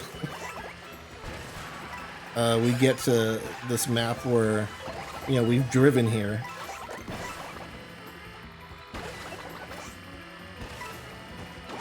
So we only have 1 lap on the actual track.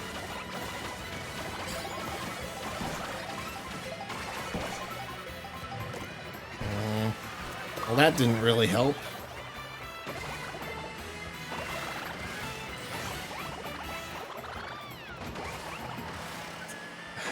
I mean, look, there's some tracks where a bunch of mushrooms like that would have been really helpful. It did nothing for me on that map.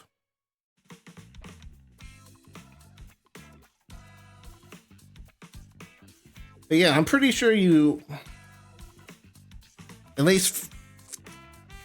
I'm pretty sure you can't play online pirated games online with actual legit Switch players. Or if you can, then there's like a huge amount of setup you would need to do, I imagine. And you would need to pay for Switch Online. Or maybe pirated games have their own version of online, I don't know. I've never pirated Switch games.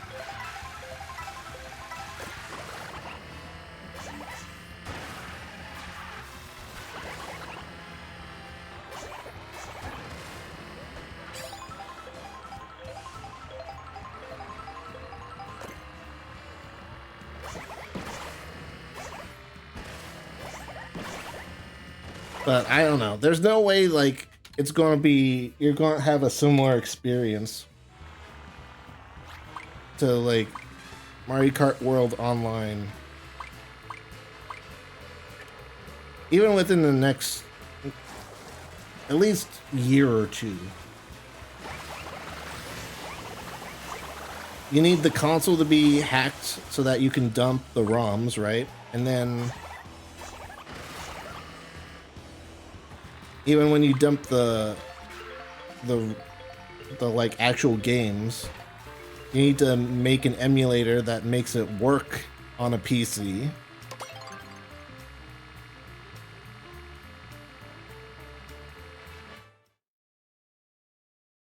And then you would need to somehow trick Nintendo servers into think that you're connecting from a legit Switch 1 in order for online to work in the same lobbies. I mean, if you're fine with playing it offline, then maybe that would be an option, but still, you need to wait years, I imagine, before that would be a thing.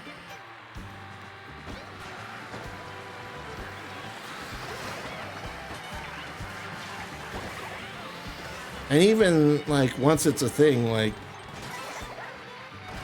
most people aren't going to be willing to set up, like, an emulator. Like, if you know how to do it, and... it's quote-unquote easy for you, that's great. But Grandma's not going to install an emulator on her grandson's laptop to play Nintendo games. Sorry. It's just not going to happen. Grandma's going to spend money to buy that Switch 2, you know? Or they'll get him an older system or something.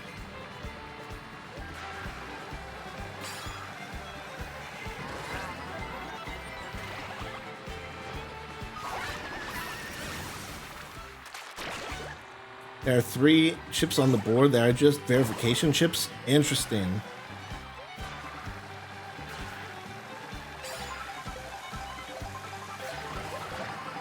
I can't read your entire thing now because it's hard to read and drive.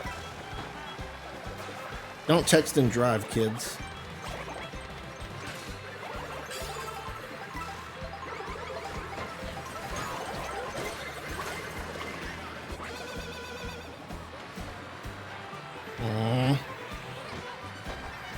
I wanted to steal all the coins.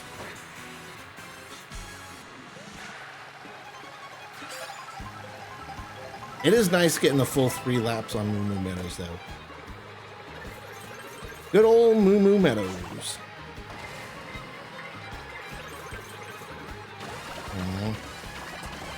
Kind of a risk skipping the items, but I have a gold mushroom. And hopefully this guy doesn't hit me with his green shells.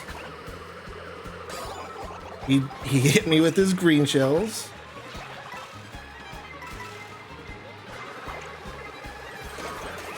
Are you serious?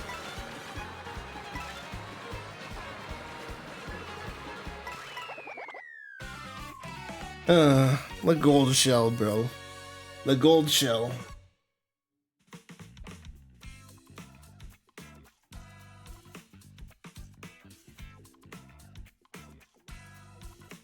I'm actually working on the hardware for Switch 2 to be able to do repairs. The Switch 2 will never be able to be accessed externally by an OS flash. Yeah, I don't know about how any of that works. But, I mean, people are acting like it'll be able to be emulated tomorrow. And those people just don't know what they're talking about. If any of those trips immediately cuts the Wi-Fi chip and disables the LAN connector on the dock the second you dock it. Interesting. So yeah, like, and I don't know how... I don't know how multiplayer works on emulating Switch 1 games. I know it's possible because I've seen people like play like some Switch games modded multiplayer. Like I think there's a Zelda Breath of the Wild multiplayer mod or something. But I imagine like getting online to work would be a challenge, like its own set of challenges. And even if you get it like some sort of online thing to work, then it probably won't be able to be used with real switches or non-hacked switches.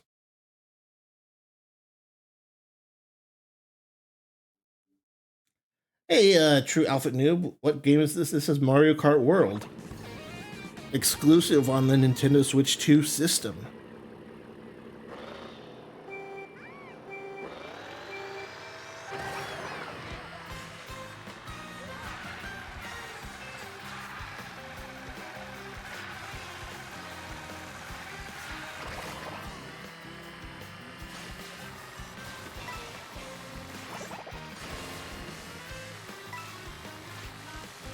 Yeah, see, like, instances like that where I can't just spam the jumps, like, I don't know if that's worth it.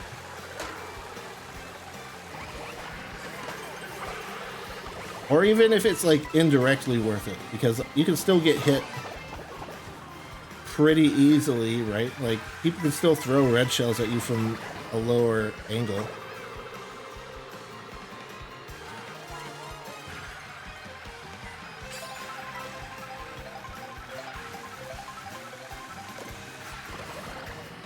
Let me try this way.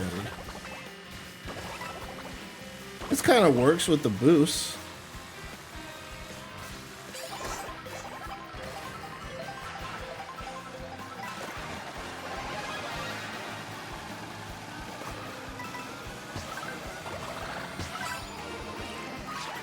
Oh.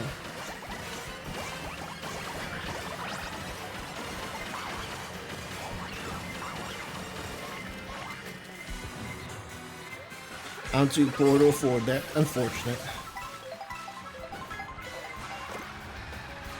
Hopefully, oh my goodness. Hopefully, it comes down to a price you can afford at some point. That doesn't seem too likely with how consoles have been raising their prices recently, and with the world economy being in the state that it's in, but still. Oh my goodness, that was... I didn't think you could get stuck on the pipe there. I went over it like one lap ago.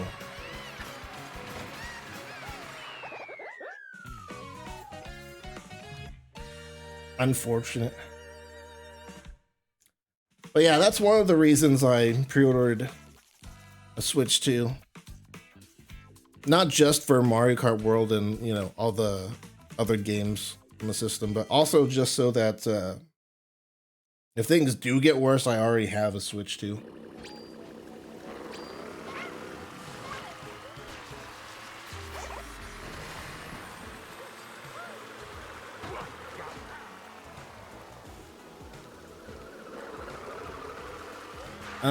Really cool fact that a lot of Nintendo fans don't know. There is archived at Nintendo HQ, not public, as the original version of Mario Kart, which was actually game designed for an ad for distracted drivers who would be eating while driving. Interesting.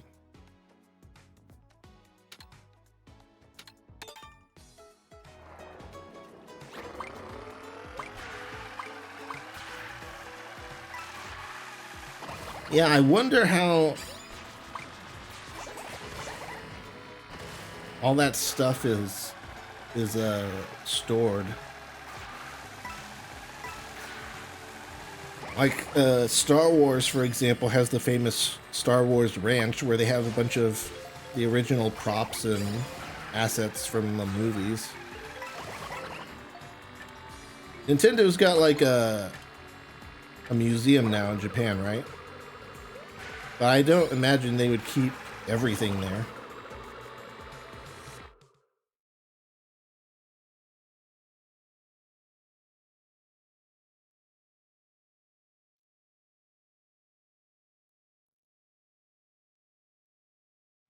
Maybe they have like a secret vault underneath the museum.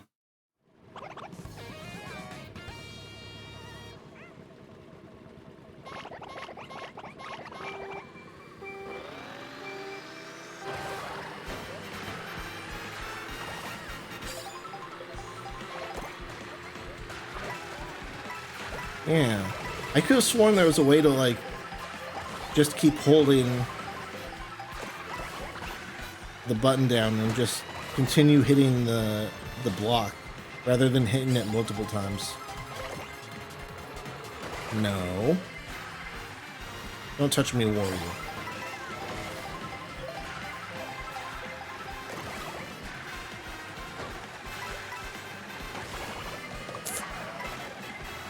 Had to use that last one early.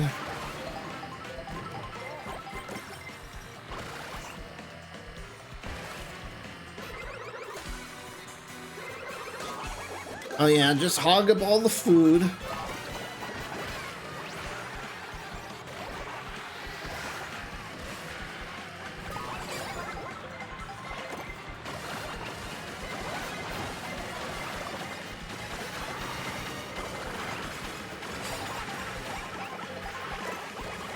Nice.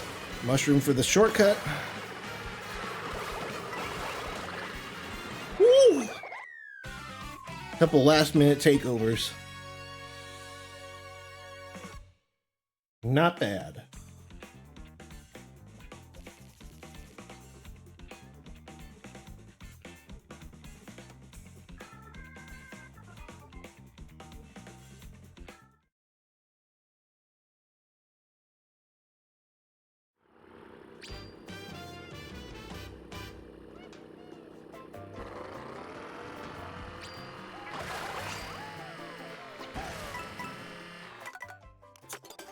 Well, it's been a while since we've gotten a new costume. I don't know if we can...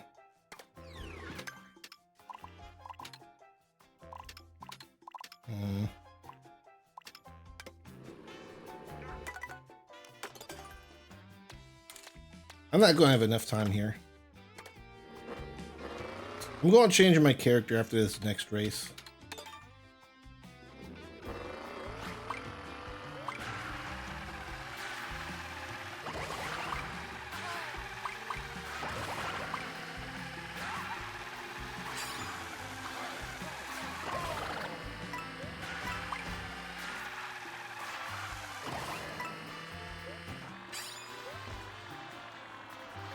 Hello?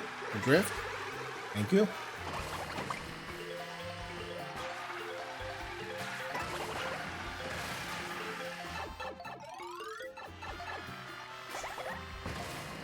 Oh, I was wondering if you could jump from the pipe there. And I'm pretty sure this is a 3-lap race because there wasn't an arrow pointing at it.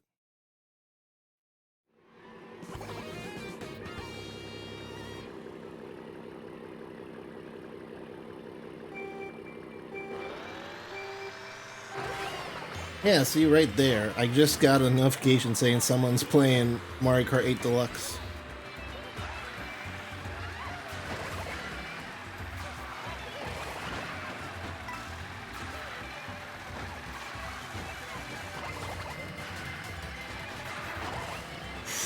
Ooh. That's an awkward turn, but I got double items. Not really worth it.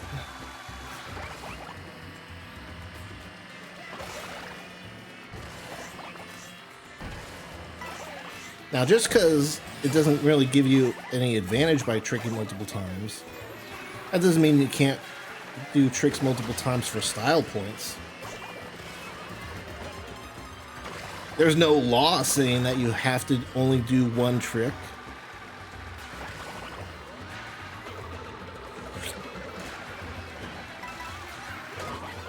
I was going to say, how did I not get hit by a green shell there?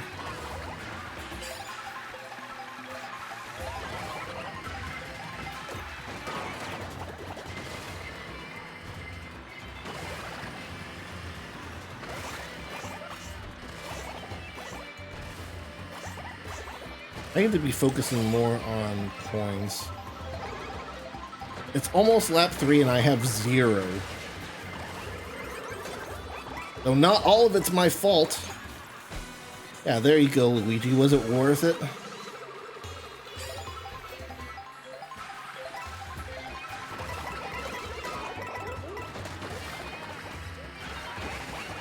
And I'm back in front of you, Luigi. Was it worth it?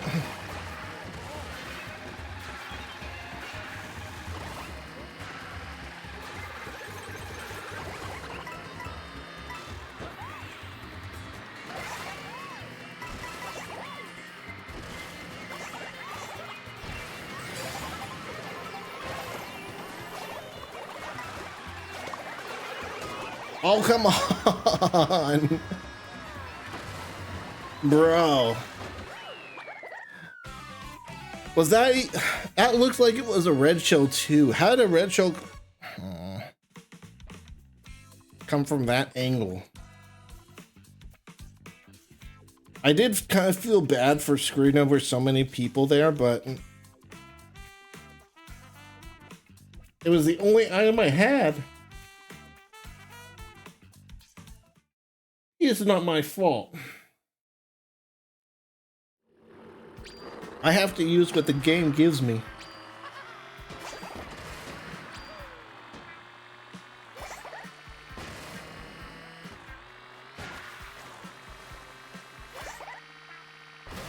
Oh yeah, character.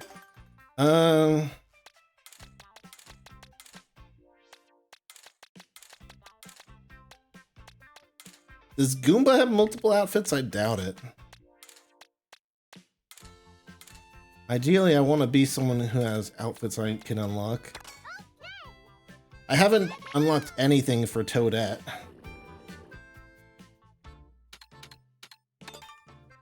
I believe I've unlocked everything for regular Toad.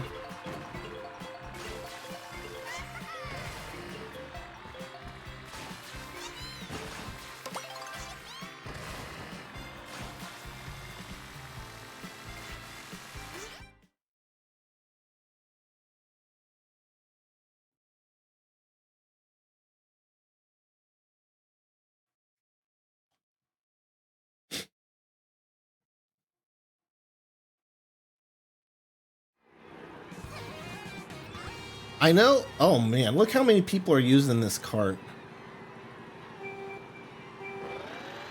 I think we found the meta.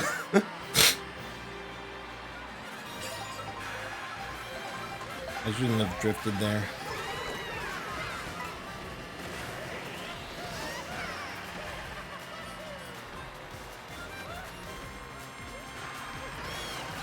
I mean, I know I saw a recommendation on YouTube saying that this was like the best cart, but that was like a day after like there was another meta cart. And I don't even think people have really found like a definitive meta cart that is statistically better. Because we don't have access to the game files like we did for 8 Deluxe. For 8 Deluxe, even when like the game hadn't been like completely cracked open, like we still had stats from Mario Kart 8 because of the Wii U version. So there was some idea of like what was going on. But I would bet money that we haven't found the ultimate best cart yet. And probably won't until the game is completely data mined.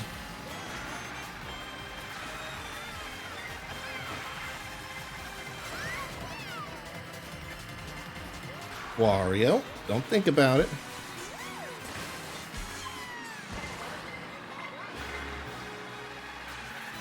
Yeah, see, I don't think that was... Oh my God.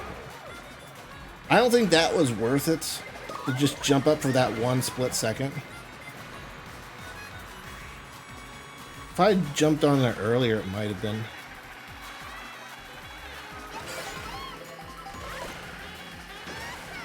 Alright, we got mushrooms, so what?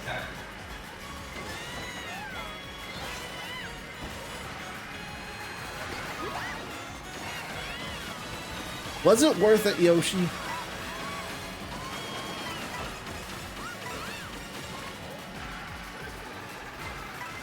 Was it really? Just ramming into that wall like that?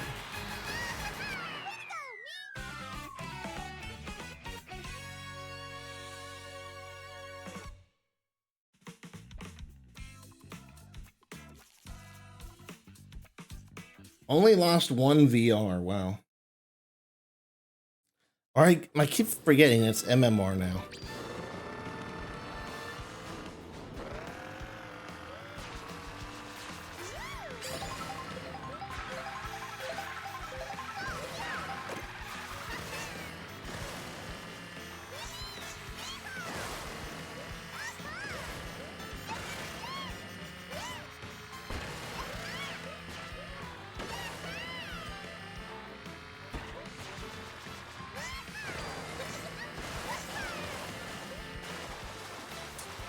I don't know what you're talking about, Shu. Were you in the lobby?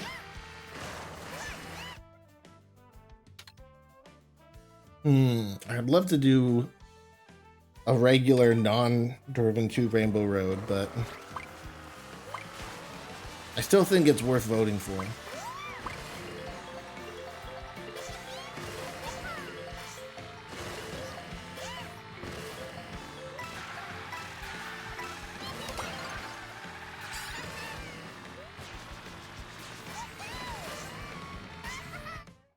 Oh, that was actually really cool. I didn't know you could just jump across that gap.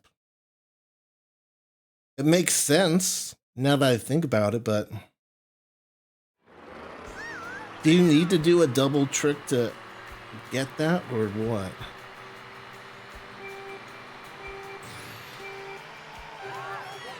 I forgot to boost.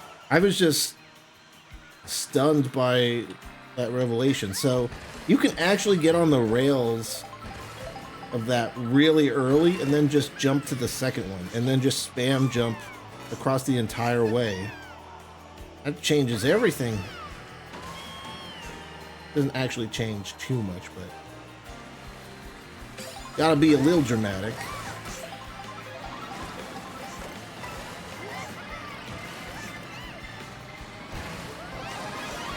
I'm just using this so I don't get squashed. So I can squash others.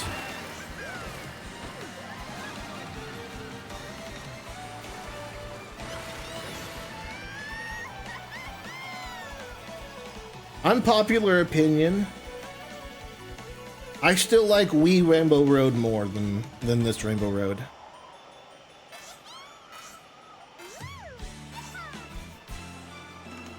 Visually, I really like how this looks and everything. But I still like the Wii Rainbow Road music more. And whether it's fair or not, that's the one of the biggest factors I take into if I like a track or not.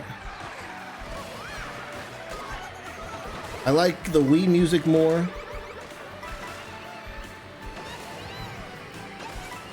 Lengthwise, I think I like it better. The Wii version. This is a tad long. And this is just one lap. Like, we've driven, quote unquote, driven from Peach Stadium to Rainbow Road. I don't know what it would be like normally. Like, do you do like 3 laps of this? Even if it's just 2, like, an entire lap is like 4 minutes here. And so if you do like 2, that's still 8 minutes on a single track.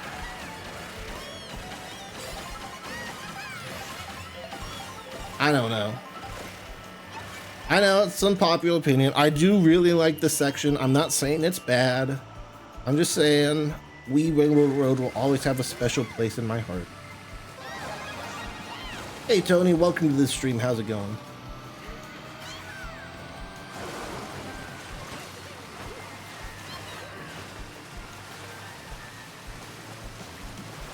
Oh, also, if you haven't heard it already, look up the remix they made for Wii Rainbow Road in the Mario Kart World soundtrack. It is amazing.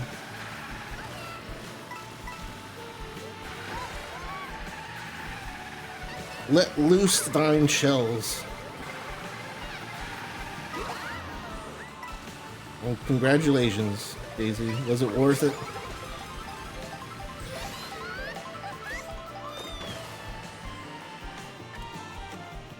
Does this even really do anything? I don't know if mushrooms really do anything when we're floating like this. I think they have to do something, but... Shot dodge!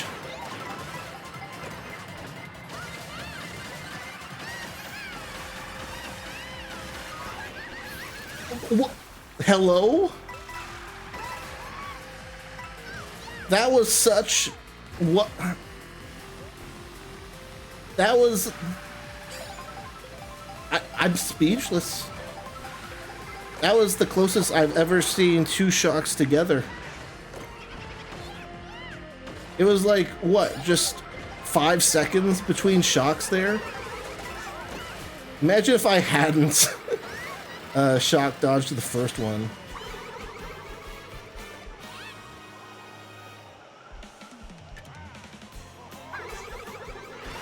I didn't mean to throw that, but that was insane.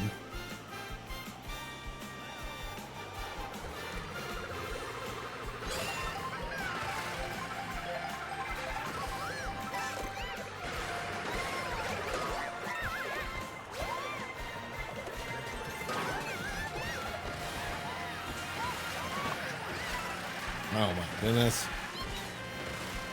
I also don't really like how everyone just gets a speed boost automatically.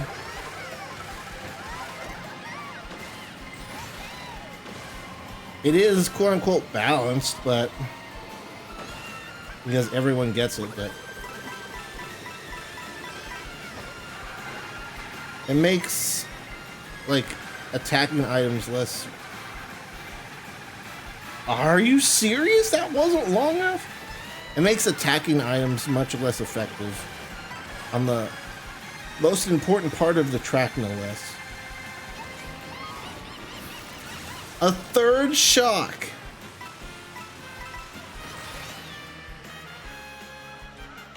That's so... Oh, man.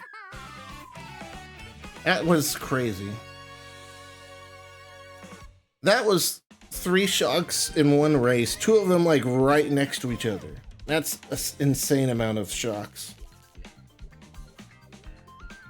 Hey, Randy. Yes, this is the Switch 2. The game is cool. Yes, it is. It is very cool. I was watching some YouTube videos with, you know, talking about the soundtrack in this game, and it's just like one big amazing song after another.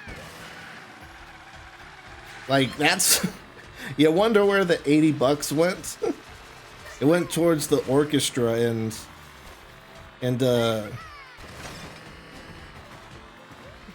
all of the music in this game. Like, it's like an people were joking, it's like an $80 soundtrack with a free game. It's that good. And you know, a lot of the music in this game is like remixes for old tracks for when you're driving between courses or when you're in free mode. Like, they did not have to go as hard as they did for some of those songs.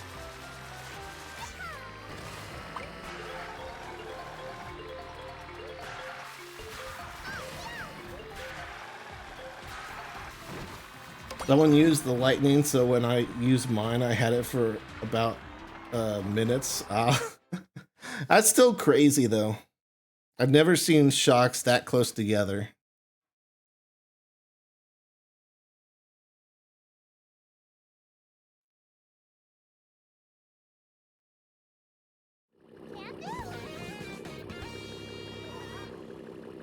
Wait, is this Blue Cinema? It looks like we were on the right side of the map. I thought this was on the northwest side.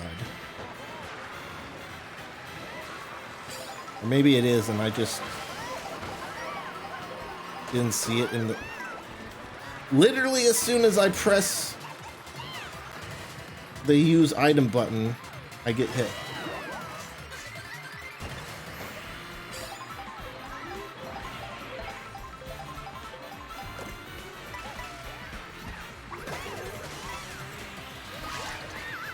Oh, okay, yeah.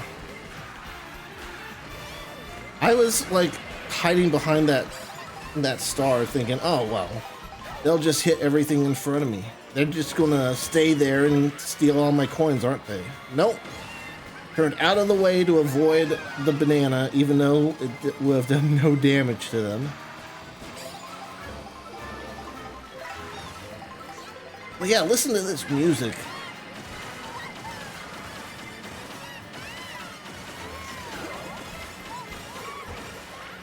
So good.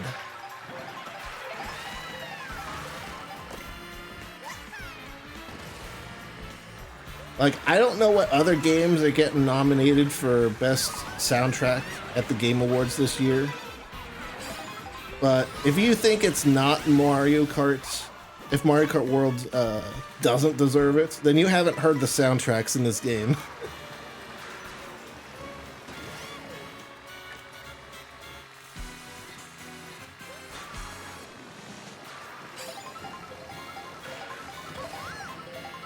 Chow, Toad is the best.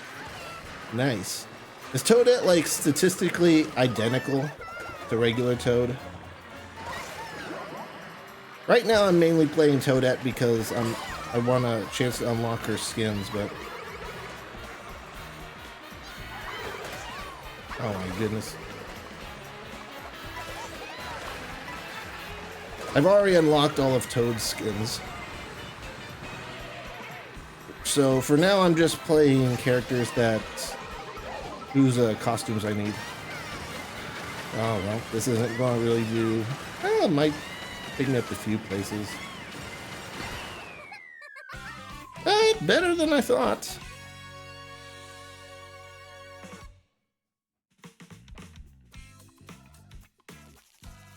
Lost 3 MMR.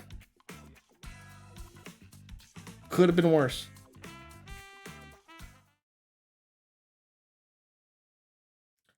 I say Mario Kart World is a nominee for Game of the Year.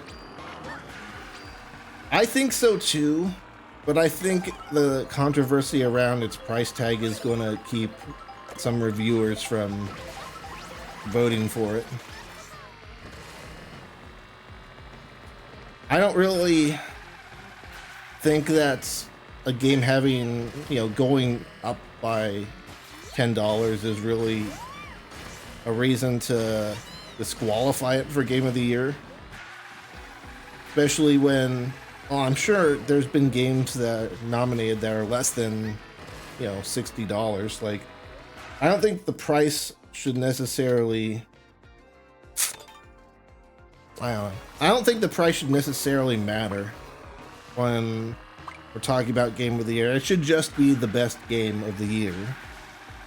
Either that or the game that defined the year, Like when Overwatch won Game of the Year back in the olden days, like completely understandable. Overwatch 2 took the gaming industry by storm then. So it made perfect sense why it was Game of the Year.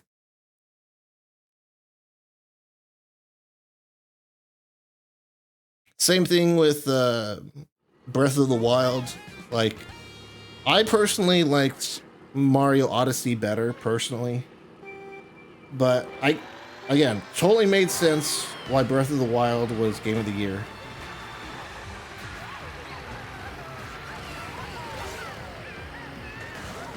Like, it defined the Switch 1's launch. It was, an iconic release. Like, when you think of the Switch 1, you kind of have to think about Breath of the Wild, at least to some extent, right? It's just part of the Switch 1's identity. Even though it's a Wii U game that's, oh my goodness.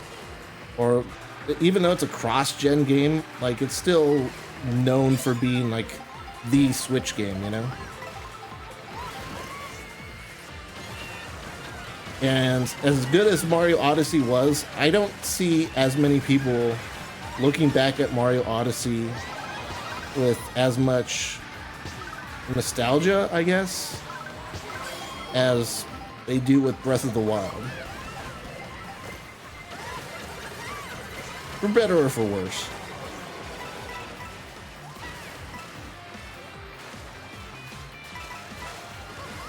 Like, I hear people talk more fondly of Mario Galaxy and Galaxy 2 than Odyssey.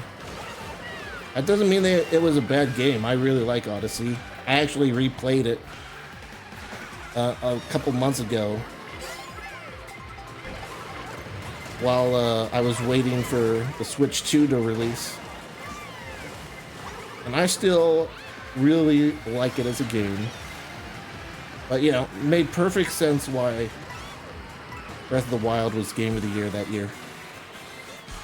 I forget what other games were up for grabs or whatever were nominated, but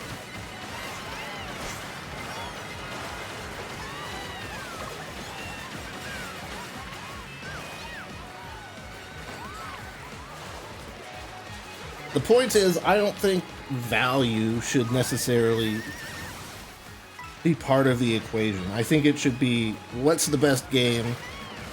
Ooh! Or what's the game that defined the year?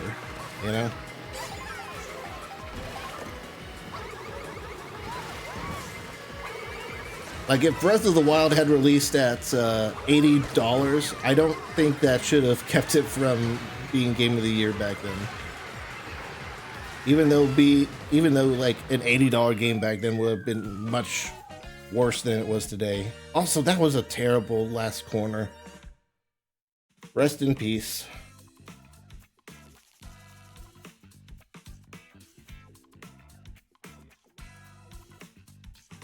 Red Dead Redemption 2 was supposed to be Game of the Year, but it was God of War. Yeah. I mean, to be fair, I haven't played God of War, but yeah, I think Red Dead Redemption 2 should have gotten Game of the Year.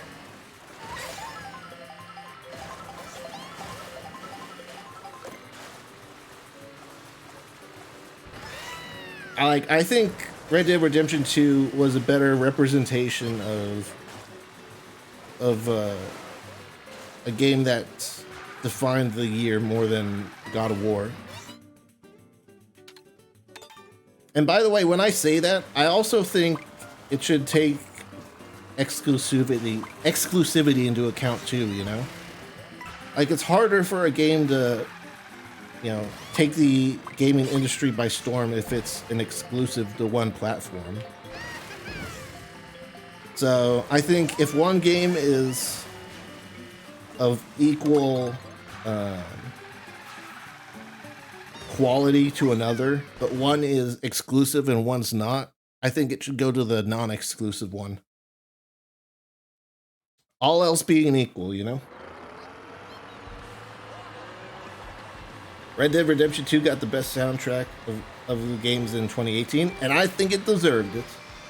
Actually, when I listen to some of these tracks in Mario Kart World, like, it actually, I actually have like a similar reaction to some of them than I did to some of Red Dead Redemption's 2's music. You know, they're obviously very different types of music, but I think the music in Red Dead Redemption 2 was so good because the story was also so good. And like, I don't want to say one was good because of the other,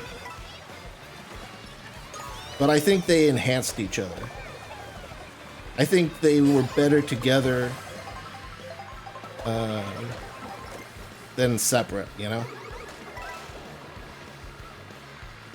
Whereas the music in Mario Kart World, I feel like, you know, you can listen to, you know, especially the night tracks that are like smooth jazz themed. Like, you could just listen to those in the car at night or in like a coffee shop or whatever, and they would still be very good.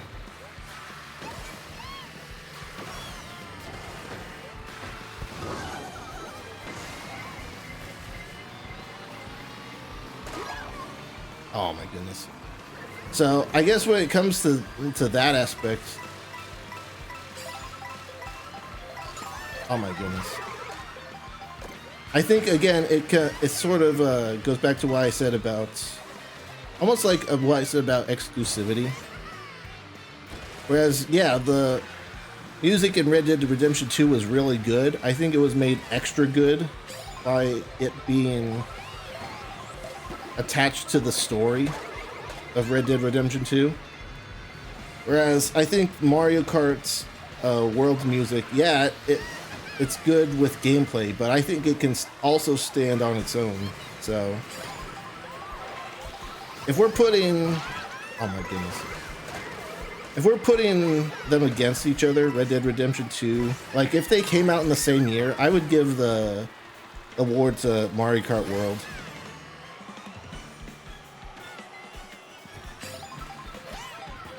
The music in Red Dead Redemption 2 nailed it on the head. It did what it was set out to do. Great soundtrack, great music, no complaints. But the fact that you can, you know, show, or you can play like some of Mario Kart World's music for like people who know nothing about games, and it would still be good to them, I think that takes it to another level. Or at the very least bumps it up a little bit.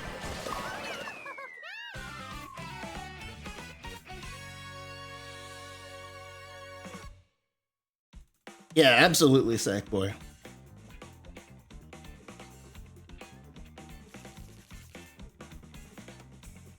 Also, I don't know if I've been ignoring YouTube chat. My apologies.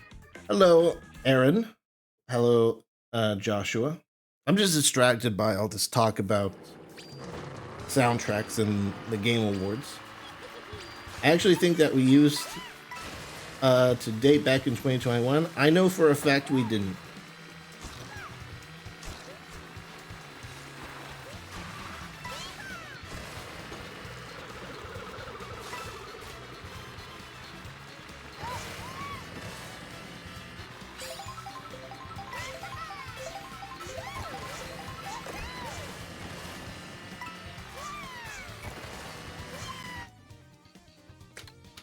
Which one do I want? I'll just pick random.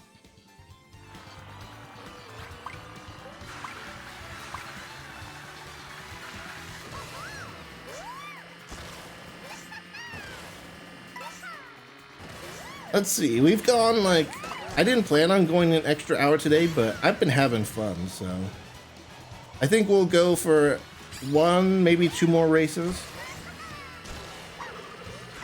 And then I'll be back again with more Mario Kart World tomorrow.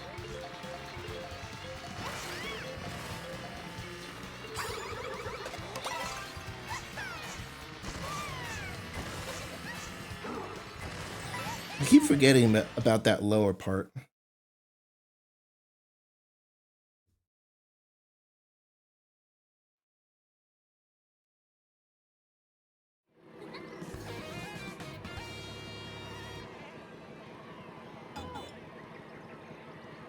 You know what? Let's just go ahead and say this will be the last. Oh my goodness. We'll go ahead and say this is the last race of the stream. And then I actually want to look up what other games are possibly in the running for the Game Awards this year. I know they, don't announce the actual nominees or anything, but until much, much later, but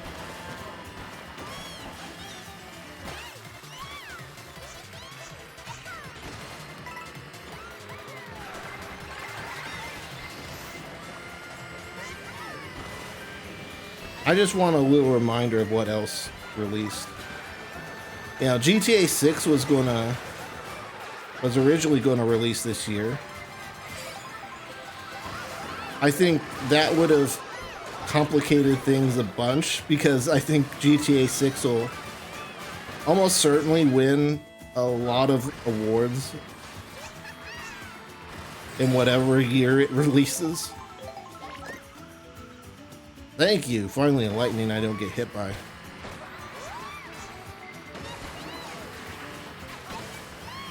Like, it's just going to be the default, like, pick for a bunch of stuff.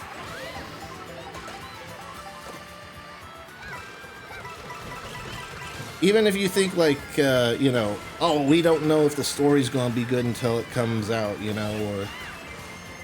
or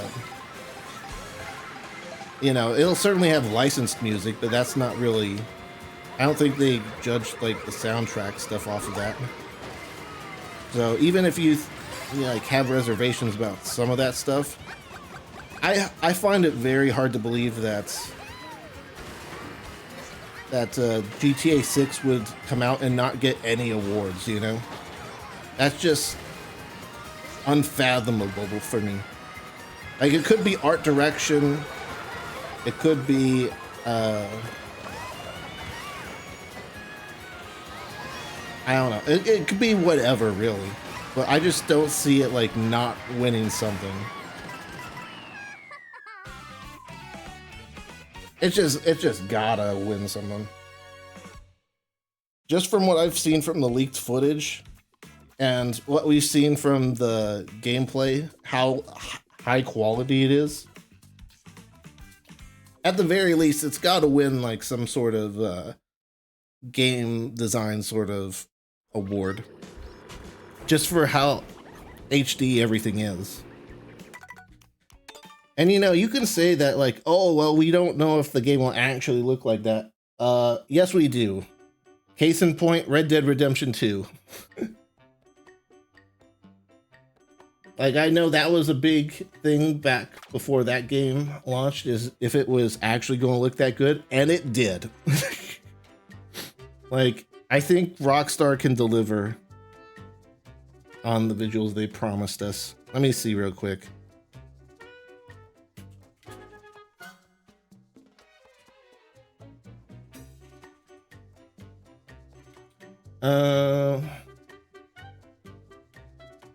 Elden Ring. Oh, that's a DLC. Doom the Dark Ages. That could win Best Action Game. Expedition 33, I've heard good things about.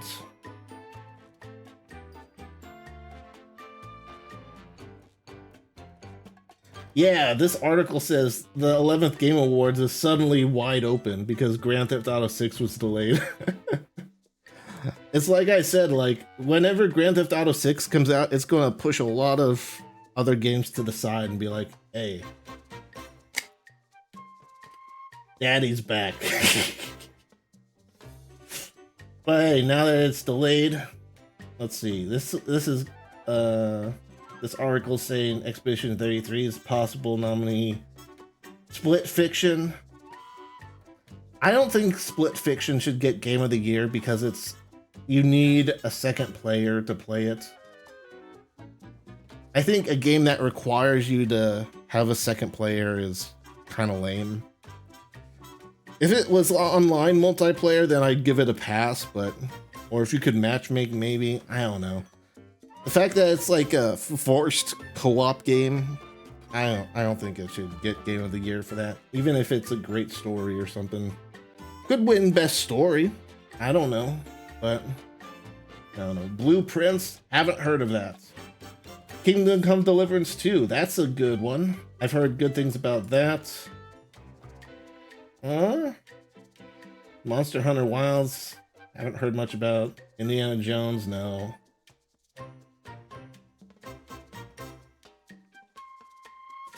This one's saying Oblivion Remastered for RPG, but I don't think remasters should really count.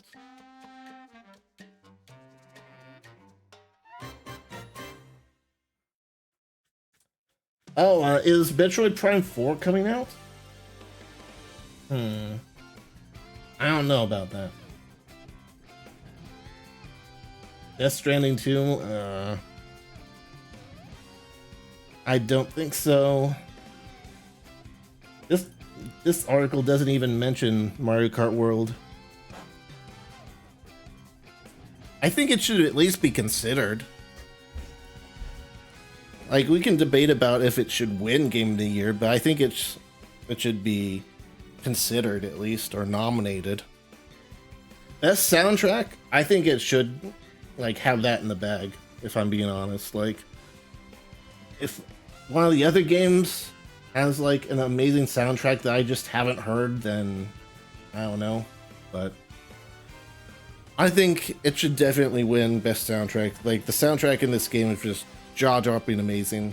If you haven't already, go look it up. There's like 200 plus songs or pieces of music that this game has, and they're almost all amazing. So it should definitely win Best Soundtrack, but we'll see about Game of the Year. I don't know why they haven't put this in yet. Maybe it's because of the $80 controversy. Maybe people just don't like kart racers as much, or maybe it's considered a lower tier game than like Kingdom Come Deliverance 2. I don't know. But anyway, I'm going to head off for today. I'd like to thank you all for coming by and joining the stream. I do appreciate it. No, you're not first. You're actually last, Jeremy. But that's unfortunate. But don't worry. I'll be back tomorrow with more Mario Kart World. I almost said 8 Deluxe just out of habit. But I'd like to thank you all for coming by and watching the stream. I appreciate it. If you enjoyed, hit the like button. If you're watching on YouTube, subscribe for more. If you're watching on Twitch, be sure to hit that follow button if you haven't already. And join the Steam group and Discord to get notified of when I go live. But yeah, thank you guys again for watching, and I'll see you guys tomorrow for more Mario Kart World. Bye.